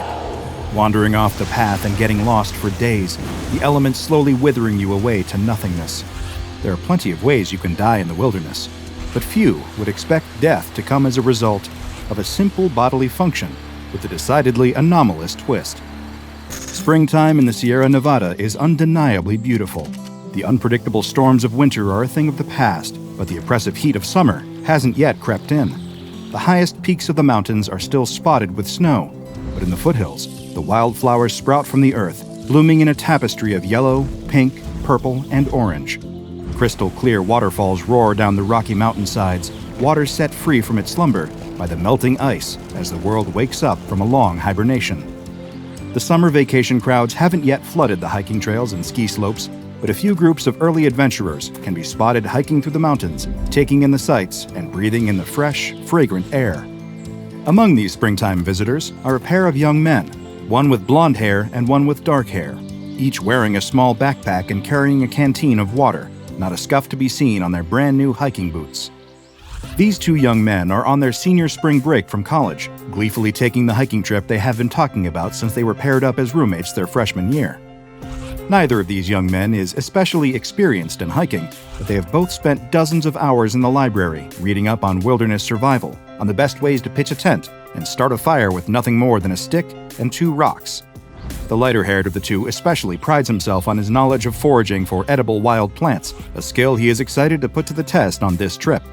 His dark-haired companion is a bit more suspicious of wild plants, frightened by the stories of foraging gone wrong and unfortunate explorers confusing a delicious mushroom for one that stops the heart in minutes.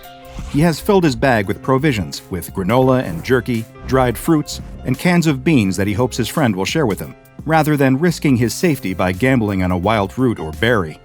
Still, his concerns about foraging are soon forgotten as the two proceed further along the trail, passing sparkling waterfalls, bighorn sheep grazing on wild plants, and a bird that just might be a bald eagle soaring by overhead. The two are lost in the majesty of nature, so lost, in fact, that they forget to eat until the sun is dipping over the horizon and the world is growing dark around them. Out here in the mountains, with no light pollution to speak of, dark is dark. Even with the help of the lanterns they brought, the two men can scarcely see well enough to put up their tents and build a small fire. Still, they remember all of their reading and manage to set up a modest camp for the night. The dark-haired man pulls a bag of beans from his backpack and begins to heat them over the flame. He offers some to his companion, but he refuses. The blond man has found a shrub that he recognizes, weighed down with ripe fruit. This shrub, he explains to his friend, is a species of manzanita, an evergreen shrub that produces berries similar in flavor to little apples. The dark-haired man is dubious. Aren't manzanita berries typically red in color? These appear to be a shade of brown. Wait. The young man reaches out and stops his friend just before he can pop the berries into his mouth. At least let me look them up on my phone. That won't work out here, his friend tells him. The government blocks access to the web out here. They don't want you on the internet. It's a big conspiracy. Everyone knows about it. Page unavailable. His friend is right. But wait. He has the ultimate tool to defeat this intrusion on his lunch lookup liberties because he has Surfshark VPN. Surfshark, the sponsor of today's video. The virtual private network that keeps your online identity safe by encrypting all of the information sent between your device and the internet. With the simple press of a button, he's able to change his location to somewhere well outside the Sierra Nevadas and access the blocked content, thanks to over 3,200 servers Surfshark has around the world in 100 countries that allow you to bypass censorship and geo-restrictions no matter where you are. And you don't need to worry about who might be watching you, since Surfshark masks your IP address to make sure that your city, country, and download history aren't linked back to your identity. It's the absolute best way to stay safe online and keep your personal information secure from whoever might want to use it for their nefarious deeds. So why not try it out for yourself? Surfshark offers a 30-day money-back guarantee, so there's no risk. DrBob viewers who use my code DrBob get an extra 3 months free. So use the link in the description and check it out for yourself. You'll be glad you did. The wannabe forager insists that he has correctly identified the plant and that these berries will be his dinner. The dark-haired man shrugs and treats himself to a meal of beans and dried apples, while his friend munches on handfuls of the brown berries. He has no complaints about the taste and does not immediately drop dead upon eating them, so perhaps he was right, and these are manzanitas after all. As soon as the thought crosses the dark-haired man's mind, he sees his friend double over, clutching at his stomach in discomfort. Afraid for his friend's safety, he rushes to his side, only to be met with a long, loud fart. The two share a laugh, the tension broken by the sudden smelly outburst, but the humor soon fades as the blonde man farts again, and again, and again. All through the night, he continues to emit loud, excruciatingly smelly farts. The smell permeates the campsite, seeping into the dark-haired man's tent no matter how he tries to cover his nose with his sleeping bag. He doesn't get a wink of sleep, spending the night wide awake, staring at the ceiling of his tent, and silently wishing for the relentless stream of gas to stop. But it doesn't. It just carries on until the dark-haired man can scarcely remember a time when he wasn't listening to the maddening sound. Again and again and again, the endless farts. He clenches his fists until the knuckles turn white, clenches his jaw, and grinds his teeth. It's enough to drive a man insane. The next morning, it is still happening. The blonde man expresses embarrassment, but does not apologize for ignoring his friend's warnings about the berries. He tries to laugh it off, but the dark-haired man does not join him in his laughter. If he had only listened, they wouldn't be in this situation. They wouldn't be about to continue their hike with this rancid, gaseous albatross around their necks.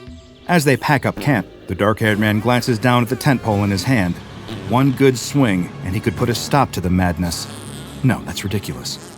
He shakes his head, clearing the impulse from his mind. The gastrointestinal distress will pass soon, and they will be able to continue the trip like they planned. But it doesn't pass. Nothing passes, but the gas itself. The blonde man asks if they can stop for water before they've even been hiking for an hour. He isn't feeling very well, he explains. He woke up dizzy and nauseated, disoriented from lying there all night, breathing in the fumes. The dark-haired man wants to say something, to retort that he too was suffering all night. But he doesn't.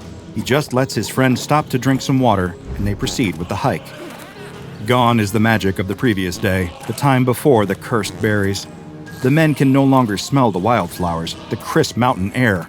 There are no wild animals to be found, not a single ground squirrel or little bird. Up ahead on the trail, the dark-haired man catches the barest glimpse of a tail vanishing into the brush as a mountain lion runs the other way. Is it fleeing from them? From the stench? He wouldn't blame the beast if it was. They have 5 more days of this planned, and he can feel his resolve beginning to fade. Maybe he can turn back, ask to cut the trip short now, but why should he have to suffer just because his friend made a mistake identifying a wild berry? It isn't fair. If he could just get a moment to think without the incessant farting, if he could just have 1 second of peace, maybe he could come up with a solution. But no respite comes. If anything, it only seems to get worse. The smell burns his nostrils, the sound rings in his ears. The blonde man tries to speak over it, to clear the air with pleasant conversation, but the dark-haired man brushes him off with grunts and shrugs. His eyes sting and water, he chokes on the stench. He knows in his heart that he can't take much more of this. When the men make camp for the night again, the dark-haired man's thoughts turn dark. He could just leave in the dead of night while his friend is sleeping, rush off into the wilderness and abandon his companion there, freeing himself from the farts. He tries to justify it to himself. They both have the survival skills to make it. He'll be fine. His thoughts of leaving his friend alone in the woods are interrupted by the sound of chewing. Is there any animal nearby? No, surely no animal would approach, given the smell. He takes a look in the blonde man's tent and finds his friend eating another handful of those same brown berries. The dark-haired man flies into a rage, unable to contain his fury. How could he do this? How could he eat more of them after what happened the first time? Doesn't he understand what this is doing to him, what it's doing to the both of them? How could he be so selfish? The blonde man insists that it's fine, that the farting can't possibly be related to the berries, because manzanitas don't cause that sort of thing. At this, something in the dark-haired man snaps. He can't take it anymore. He turns away from the tent, throwing up his hands and telling the blonde man to find his own way back. They'll split up from here. The blonde man emerges from his tent, begging his friend not to cast him out. He's certain the farting will stop any day now. At this, it seems to grow louder and more potent. The dark-haired man spots a large rock by the campfire, small enough to hold in his hand, hefty enough to do some real damage. He picks it up and turns to meet his friend. Without thinking, he swings the rock at the blonde man's head. For the first time in days, the sound of farts goes silent. The air smells sweet, like flowers, leaves, and campfire smoke. He did what he had to do. The dark-haired man lets out a sigh of relief, the rock falling from his hand. He glances at the rock on the ground, at the blood dripping down its surface, and realizes the full weight of what he has just done. He packs up the campsite as quickly as he can, douses the fire, and dumps the body over the edge of a nearby cliff. Over the next few days, he hikes back the way he and his friend came, noticing, in spite of his gnawing guilt, that the walk really is so much better without those damned farts. On the way, he passes that bush, that horrible bush, weighed down by the fruit that destroyed his spring break trip, that destroyed his friend's life. He opens his backpack, tearing a page from one of his books and grabbing a pen. He scribbles a warning, "No matter what, do not eat these berries," and affixes it to the bush. He can only hope that the next person to stumble on this shrub will see the note and heed its warning. If they don't, they might meet a similar fate. Days later, the park rangers discover the blonde man's body and declare the death an accident caused when the man fell over the side of the cliff. Some of them suspect foul play, but are unable to find any evidence. All they can find is a strange note on an unidentified shrub and the faintest smell of something foul, like rotten eggs.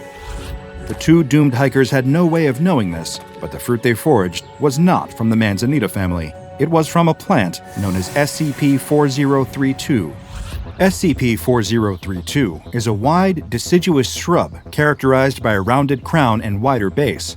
It produces a distinct, small, round brown fruit that has been designated SCP-4032-1. Whenever any animal or human consumes an instance of SCP-4032-1, this meal will result in intense gastrointestinal distress. I will try to describe this as delicately as I possibly can, but as I have learned over the years in my line of work, the truth is rarely delicate or polite. 1 hour following the consumption of an SCP-4032-1 instance, the person or animal will begin to emit an excessive amount of flatulence, consisting of elevated hydrogen sulfide levels and a small but detectable amount of methane gas. Perhaps you are familiar with an old rhyming song about the wonders of beans, the magical fruit. These berries function quite similarly. The more one eats, the more one does, in fact, for want of a better word, toot. However, unlike the second part of the bean-based rhyme, these fruits do not cause their unfortunate consumers to feel better, nor should they be eaten at every or any meal. The Foundation first discovered SCP-4032 on April 2, 2018, after a man named Anthony Green happened upon the plant in the foothills of Northern California. Hungry enough to forget his better judgment, Anthony ate some of the fruit and became immediately concerned for his physical well-being as SCP-4032's effects began to take hold. Fearing he had unknowingly consumed a poisonous plant, he made a distress call to the local search and rescue team. This call was intercepted by Foundation operatives, who swiftly arrived at the scene to bring both Anthony and the plant itself into custody. The affected individual will continue to produce this flatulence until they have expired. Both starvation and dehydration have no impact on the flatulence, and no identifiable source of the gaseous output has been detected via endoscopy. If an affected individual finds themselves in an area without adequate ventilation, they will gradually begin to experience symptoms brought on by hydrogen sulfide poisoning, including but not limited to conjunctivitis, respiratory irritation and coughing, loss of smell, and eventually pulmonary edema and death. Shortly following SCP-4032's discovery, Dr. Logari began conducting a thorough observation of Anthony Green, referred to as D-14478 for the purposes of official documentation, as he suffered from the effects of consuming SCP-4032-1. First, he was brought in for observation and placed in cell 14B on the outside of Site 88. Dr. Logari noted copious amounts of flatulence being emitted by the subject, with high levels of hydrogen sulfide and methane. 5 hours later, the subject was complaining about gas buildup in his cell, and the interior venting hood was activated. 3 hours and over 50 complaints later, the maintenance staff deactivated the interior venting hood and opened exterior windows. In an attempt to quell some of the relentless flatulence, D-14478 was placed on an intravenous diet. After 2 days on the intravenous diet and no changes to the subject's gas emissions, medical staff conducted an endoscopy, which revealed that the colon was clear and there were no visible signs of rectal gas. The following day, a staff meeting was held in order to discuss the impact of D-14478's condition on the quality of life at the facility. Both residents and researchers alike had complained about the persistent smell, which they were unable to escape, and was permeating the air outside as well as throughout the interior of the building. Several options were proposed, including relocation, treatment, and failing all else, termination of the subject. A resolution was passed to house D-14478 in an outdoor facility until proper filtering equipment could be installed. A little over a week later, Foundation agents intercepted reports from nearby environmental watch groups concerning an increase in airborne pollution in the central Alabama area around Site 88, with D-14478's condition threatening not only the morale at Site 88, but the environment itself. An additional resolution was passed in order to transfer D-14478 into an experimental air filtering cell. The cell had not yet passed a safety inspection, but those with objections were overruled by the vote of the majority. The following day, subject D-14478 was found dead in his cell. An investigation into the cause of death determined that the primary filter was improperly constructed, and both it and its associated sensor had malfunctioned. There was one silver lining to this unfortunate incident, however. The effects of SCP-4032-1 mercifully ceased following the subject's death. The post-mortem report was filed with the Ethics Committee, and Dr. Lugari was placed on temporary administrative leave. Meanwhile, a large order of scented candles was placed by the staff of Site 88, and soon, the unpleasant odor was replaced with the smells of lavender, vanilla, sugar, and pine. In Dr. Lugari's absence, Dr. Carlyle was appointed to the position of lead researcher on SCP-4032. Following the approval of the Ethics Committee, Dr. Carlyle began conducting a series of animal tests using SCP-4032. The first test subject selected was the Araucanian herring. An instance of SCP-4032-1 was crushed and added to a mix of copepods and krill, which were then fed to a small school of herring. 15 minutes after the consumption of SCP-4032-1, the herring's usual flatus production increased dramatically. This caused great distress to the school of fish, as this species ordinarily uses flatulence as a means of communication. Samples of the flatus were taken and analyzed, and were found to contain hydrogen sulfide and methane, though the levels of both were lower than they had been in human subjects. 3 hours after their initial feeding, the herring were euthanized and taken for autopsy and chemical analysis. There was no post-mortem evidence found of SCP-4032-1's effects. Next, a flock of chickens was selected for testing. They were offered a handful of SCP-4032-1 directly, which they refused to taste. The fruit was then crushed and added to chicken feed, which was fed to the chickens with great success. 2 hours after eating SCP-4032-1, all of the chickens began to emit gas containing low levels of methane and hydrogen sulfide. The chickens were promptly euthanized and taken for analysis, where an autopsy determined that the birds' short intestinal tracts were distended. This marked the first recorded visible sign of the fruit's impact on a test subject. The next animals selected for testing were brown-throated three-toed sloths. This particular species was chosen due to its lack of flatulence, as these sloths tend to absorb flatus and release it through their lungs, rather than rectally. The fruit was offered directly at first, but the sloths rejected it. The fruit was then crushed and ground with a mixture of tree leaves and fed to the sloths. Whatever happened next has been redacted from the official Foundation file, but it was disturbing enough to bring a grinding halt to any and all future testing of SCP-4032 on large mammals. Any potential animal experiments involving SCP-4032 must be approved by the Ethics Committee in order to prevent another, quote, sloth incident. SCP-4032 has been contained in a cordoned-off portion of the research gardens at Site 67, which consists of the area around SCP-4032's original location.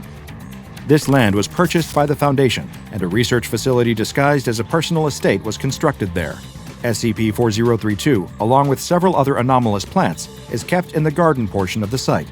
All instances of SCP-4032-1 are to be gathered from the ground on a daily basis and incinerated on-site. Any employees found to be using the berries for unapproved personal purposes will be suspended or terminated from their positions. If any animals wander onto the grounds and consume the berries, they must be captured and euthanized, and their bodies incinerated. Though there is currently only one known specimen of SCP-4032, the Foundation has a contingency plan in place should any additional specimens be discovered. If this happens, Mobile Task Force Alpha 67 Weed Whackers will be dispatched to the specimen's location, where they will uproot it and bring it back to Site 67 to be contained. Any humans that consume an instance of SCP-4032-1 must be contained in holding cells B1 through B5 along the outer perimeter of Site 67.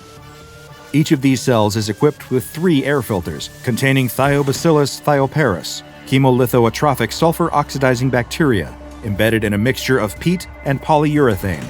Each filter also contains sensors intended to detect hydrogen sulfide and methane. When the sensors are activated, members of Mobile Task Force Alpha 13, Odor Eaters, are dispatched to escort the affected individual outside until the filters in their cell can be repaired.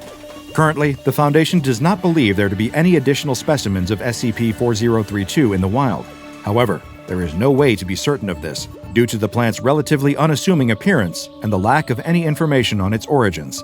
It is entirely possible that there are more of these shrubs just waiting to be discovered by an unfortunate hiker wandering off the beaten path. So if you find yourself out in nature with an empty stomach, make sure that you have accurately identified any of the wild plants you consume.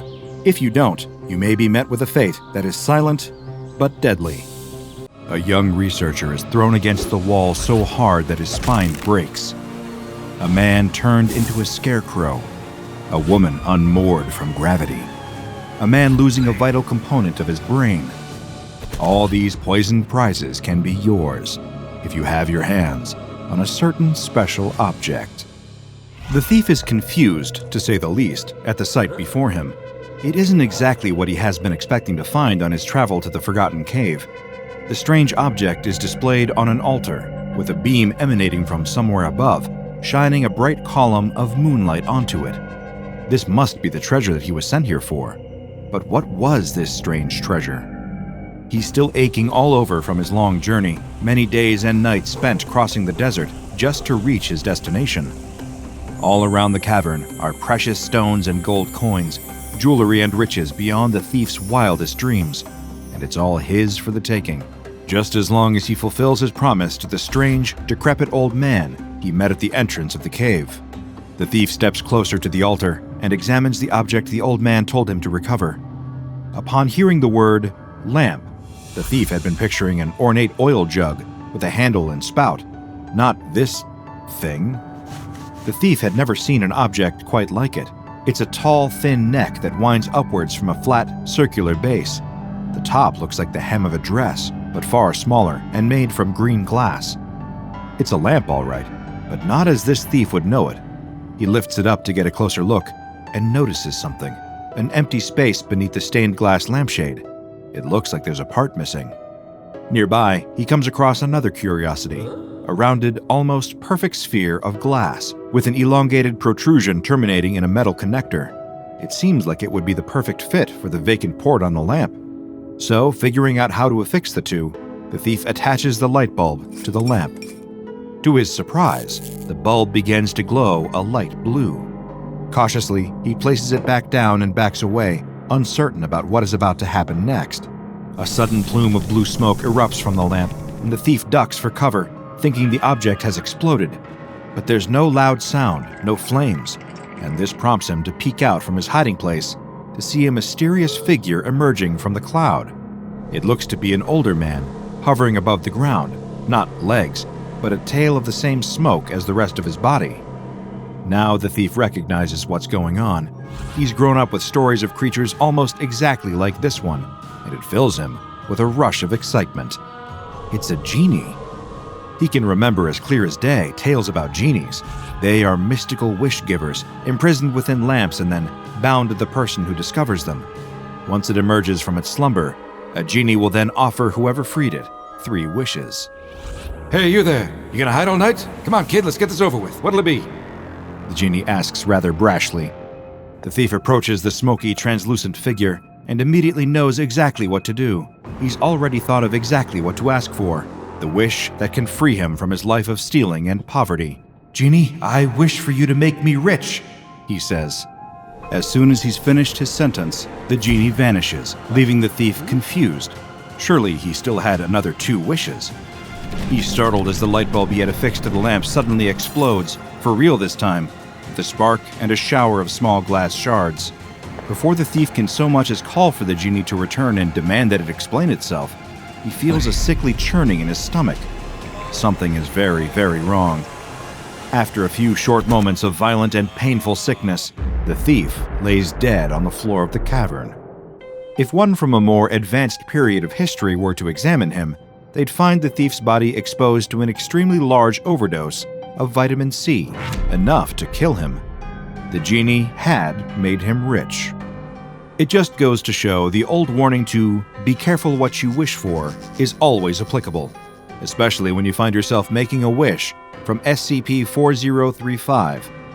Although it might look like an unassuming table lamp from the outside, within it stored an ancient entity who also happens to be wildly unpredictable, and a bit of a jerk, to be completely honest. Anyone examining SCP-4035 will notice the first odd thing about it fairly quickly. The lamp itself is rather unremarkable, composed of a simple iron base with a conical lampshade above. Its pattern-stained glass sports a number of shades of green, and overall, it looks like the type of lamp you might find at a grandparent's house, or a distant elderly relative who always tells you just how much you've grown when you visit every 5 to 10 years, and whose home decor hasn't changed since the mid-1970s. But the first of SCP-4035's many strange properties is that it doesn't actually seem to work. Closer inspection of the lamp itself will reveal that it doesn't actually have any electrical components whatsoever. There's no wiring running through it, no cable leading to a plug that can be affixed to a wall socket, no switch, nothing. Except for a standard light bulb socket. So naturally, anyone coming across this seemingly useless table lamp will feel compelled to find a light bulb and see if the thing actually works. That's when things get even stranger. Light bulbs placed into SCP-4035 will indeed illuminate, despite the lack of electricity powering the lamp. There won't appear to be anything unusual about its functionality at first, other than the bulbs inserted into SCP-4035 will produce a blue-tinted light. But surely that's just because of its ornate stained glass lampshade, right? Wrong. Shortly after placing a light bulb within SCP-4035, that's when he emerges. Who is he? Well, the Foundation knows him as SCP-4035-1, but for the sake of brevity, let's just call him the Genie. Emerging from the lamp will be an entity that seems to be gaseous in its composition, lacking a tangible, physical form, and instead appearing to be incorporeal, almost like a ghost, or a man made of vapors. This being has been described as having the characteristics of a middle-aged, balding man, looking to be somewhere between his 40s and 50s. Whenever he appears, the Genie always looks the same, always sporting a patchy brown suit coat. Beneath, however, he has no visible legs, and in their place is a cloud of blue gas that emanates from the lower body of SCP-4035-1. As soon as SCP-4035-1 appears, he will strike up a conversation with whoever placed a light bulb in the lamp that contains him. Now, you might be forgiven for, perhaps, predicting how the next interaction typically plays out. After all, you've seen Aladdin. A genie appears and offers to grant the person who discovered its lamp 3 wishes. However, the person making the wishes has to be very careful with how they word their requests to the magical entity. One wrong word, and they might find themselves suffering some unforeseen consequences. Or perhaps it unfolds like other myths and fables involving genies. The wishes are granted, but they come at a terrible, maybe even fatal, price. Well, you'd be almost right to expect something like that from this genie, but let's just say that SCP-4035-1 doesn't exactly enjoy doing things by the book. The genie introduces itself, usually under some randomly selected false name. Some favorites of his during past encounters have included Bobby, Spiff, Danny Fry, and Josephi Krakowski. Now you can see why just calling him the Genie is a lot simpler. Anyway, after he manifests, SCP-4035-1 won't offer 3 wishes, but instead offers to sell a product to whoever placed a light bulb in SCP-4035. Attempts to ask the Genie to elaborate on the product being offered are usually met with an evasive response and little detail being revealed. Once the person or subject talking to SCP-4035-1 responds, the Genie then, in effect, grants their wish. They can just be trying to converse with the entity, but it will regard even a completely unrelated verbal response as an answer. The subjects typically receive a biological modification or other anomalous ability that directly relates to what they said to the Genie, and we do mean directly. Once again, you might be forgiven for expecting that being granted supernatural powers by a magical genie would be a fun experience. After all, who doesn't want anomalous abilities? But be warned, the abilities SCP-4035-1 hands out usually fit the description of lackluster and disappointing. Why? Well, because typically, the anomalous modifications the genie makes are highly detrimental to the subject in question. You see, SCP-4035-1 has a habit of taking things extremely literally, almost to a pedantic extent, intentionally misinterpreting and leaving any who accidentally make a wish with it harmful changes to their minds and bodies. And like most genies from mythology, this one doesn't undo the wishes that it grants. After bestowing someone with abilities that usually leave them in agony or distress, the genie disappears back into SCP-4035, causing the light bulb inside to violently explode. Should someone attempt to replace it and get the genie to reverse whatever horrific change it has made, its voice will emanate from the lamp and yell, Sorry, kid, no refunds. But how bad could these abilities possibly be? Well, to find out the answer, you only have to take a look at a select few of the numerous tests the SCP Foundation has done involving SCP-4035. Dr. Bannock, at one point in time, is assigned to be the head researcher in charge of conducting experiments on SCP-4035. The approach he takes is sending members of disposable D-Class personnel to interact with the lamp and genie, then record the results. The first test unfolds as follows. The subject, a D-Class with the designation number D4088, is sent into the containment chamber that houses SCP-4035. Dr. Bannock instructs him to place a light bulb in the socket and request telepathic abilities from SCP-4035-1. However, as the genie emerges, its sudden presence startles the D-Class, and he makes an expletive exclamation that we won't repeat. It was words to the effect of, "What the heck is this?" As a result, the genie grants D4088 an ability that relates to the sentence he said. And to call it particularly unpleasant might be something of an understatement. You see, because of a certain word the D-Class had used, the genie gives him the ability to identify the chemical composition of what we'll refer to as waste. The fact that he can even identify what kind of creature said waste comes from does little to make D4088 happy with his newfound power. Dr. Bannock is forced to refine his experimentation strategy following this bungled first attempt. In the lead-up to the second test, he informs the next D-Class candidate of what exactly they will be facing when they enter the chamber, so as not to be caught by surprise at the sight of the genie.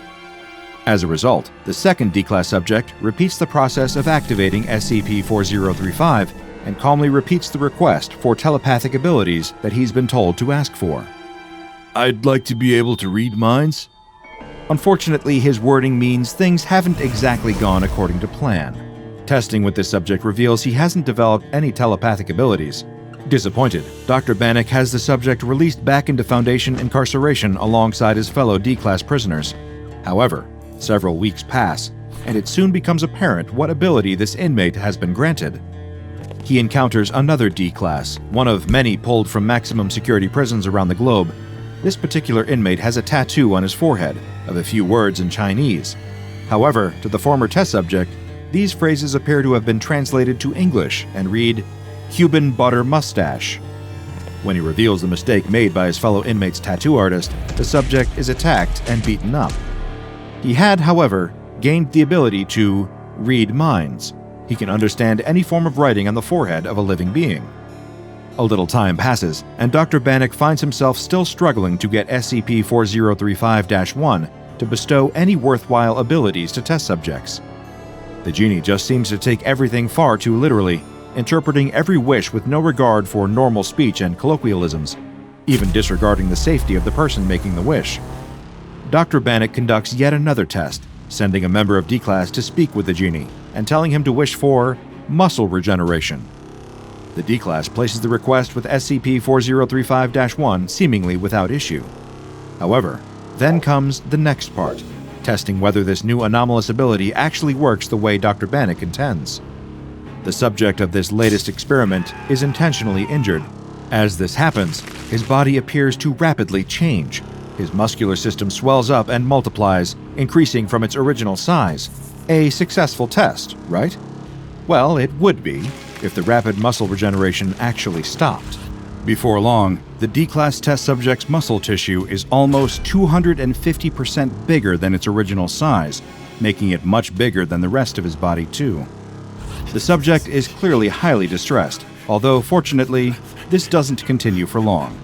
Unfortunately, that's because his body can't function normally with this new rapid change, and as a result, the D-Class subject's vital signs stop after 3 short seconds. Getting more and more frustrated with the disastrous outcomes, Dr. Bannock makes the decision to simplify the requests made to the Genie. Surely it can't misinterpret one word, can it? The next test that Bannock conducts sees yet another unwitting member of D-Class, D-1899, entering the containment chamber and placing a light bulb within SCP-4035, just like her predecessors have done. She follows her instructions, and as the Genie appears, she asks for one thing: flight. A short while later, the Genie once again vanishes and leaves D-1899 with her wish. She has instantly become unaffected by the Earth's gravitational pull like normal. Within seconds, she is floating above the ground, as if experiencing the zero gravity of traveling in outer space. That certainly sounds idyllic, doesn't it? After all, who doesn't wish they could fly? To be granted the unique opportunity to view the majesty of the world from high above. Just one problem, though: getting back down. D-1899 quickly realizes, as does an agitated Dr. Bannock, that she isn't in control of her newfound flying abilities. She can't alter her direction or return back down to ground level at will. She's stuck, floating in the air, only able to affect her trajectory by propelling herself off of solid structures. The results of SCP-4035 tests continue to be somewhat undesirable, to say the least. An interaction with the Genie that begins with the phrase, hey man, causes the D-Class who spoke to be suddenly replaced with a crude scarecrow. When another subject makes a wish for a new life, they die almost instantly, only for moments later, one of the Foundation's researchers to suddenly give birth to a baby with identical genetic makeup to the now deceased D-Class. Another test sees a member of D-Class personnel enter the containment chamber with the instruction to wish for whatever they can think of. Put on the spot, they're unsure what to request when the Genie appears, and instead, they only offer up the response, I don't know. Moments later, this subject falls into a catatonic state and eventually passes away. An autopsy of the subject's body reveals that their hippocampus has been removed. Thanks to the Genie, they literally didn't know anything. Further testing with SCP-4035 is later carried out. However, it should be noted that the next instance of a recorded experiment with the Genie isn't one that was authorized by the SCP Foundation. Rather, hearing that there was a Genie being tested, junior researcher Jacobson decides to try and make his ultimate wish come true. He's never been all that lucky in love, and it's left the young Foundation researcher with a little insecurity. Nothing that a visit to SCP-4035-1 can't fix, surely. Despite not being authorized to use SCP-4035, junior researcher Jacobson approaches the lamp within its containment chamber. He then repeats the process to make SCP-4035-1 appear, and then requests that the Genie grant his wish. Make me more attractive? In an ideal world, this scenario wraps up with junior researcher Jacobson becoming more handsome by conventional standards, perhaps even improving his sense of insecurity as a result. But by now, you can probably guess, that isn't what happens at all. Instead, being as literal as ever, the Genie grants the young researcher's wish and makes him more attractive. Seconds later, as soon as the Genie has demanifested, Jacobson is suddenly flung across the containment chamber and smacked sharply against the solid wall. The sheer force of the impact gives the junior researcher a severe spinal fracture. Of course, this catches the attention of Foundation security, who bring junior researcher Jacobson to the on-site medical center. There, he is given a full analysis, and this reveals the extent of just how attractive the Genie has made him. Junior researcher Jacobson's epidermis, his outer layer of skin, has been given properties similar to that of a high-powered magnet. He has been magnetically attracted to the metallic walls of the containment chamber, resulting in a spinal injury that would claim his life only 2 hours later. The extensive testing with SCP-4035 is still ongoing, and as a result, the Foundation sees it fit to keep a large supply of light bulbs near the lamp's containment chamber. Dr. Bannock's research seems to indicate that while a person is in close proximity with SCP-4035, they are more likely to suffer a sudden and inexplicable speech problem. For example, the most common of these are parapraxis, commonly known as a Freudian slip, or ankyloglossia, which is a condition wherein the skin joining a person's tongue to the bottom of their mouth is shorter than usual, and this affects normal tongue movement, sometimes being called a tongue tie. Being closer to SCP-4035-1 increases the chances of suffering some form of unintended speech mistake by 68% when talking to the Genie. To cut a long story short, the Genie doesn't just intentionally and obtusely interpret everything literally, but also directly affects how clear a person will be while making their wish. As for exactly where SCP-4035 comes from, there's little information available. Some theories suggest it might well be an actual mythological genie who is just tired of spending so many centuries in the business of granting wishes for mortals. After all, imagine you get trapped in a desk lamp for all eternity and have to magically fulfill the requests of anyone that comes across you. Living through that for so long is liable to make a genie bitter and petty. Then again, perhaps the genie isn't even really a genuine genie. It doesn't inhabit an oil lamp, but instead a broken table lamp. And instead of granting wishes in the way they're intended, it misinterprets and takes things too literally, leaving the poor fools who thought they'd be blessed with supernatural powers to deal with the consequences. But perhaps that's the point. If nothing else, the genie residing in SCP-4035 serves as a reminder of that important lesson: to be careful what you wish for. In any case, if we were going looking for a genie, we'd take the friendly Robin Williams type over this pedantic jerk any day. Check out the DrBob Patreon and become a junior researcher today. Now go and watch another entry from the files of DrBob, like SCP-150, Body Stealing Parasite, Ship of Theseus.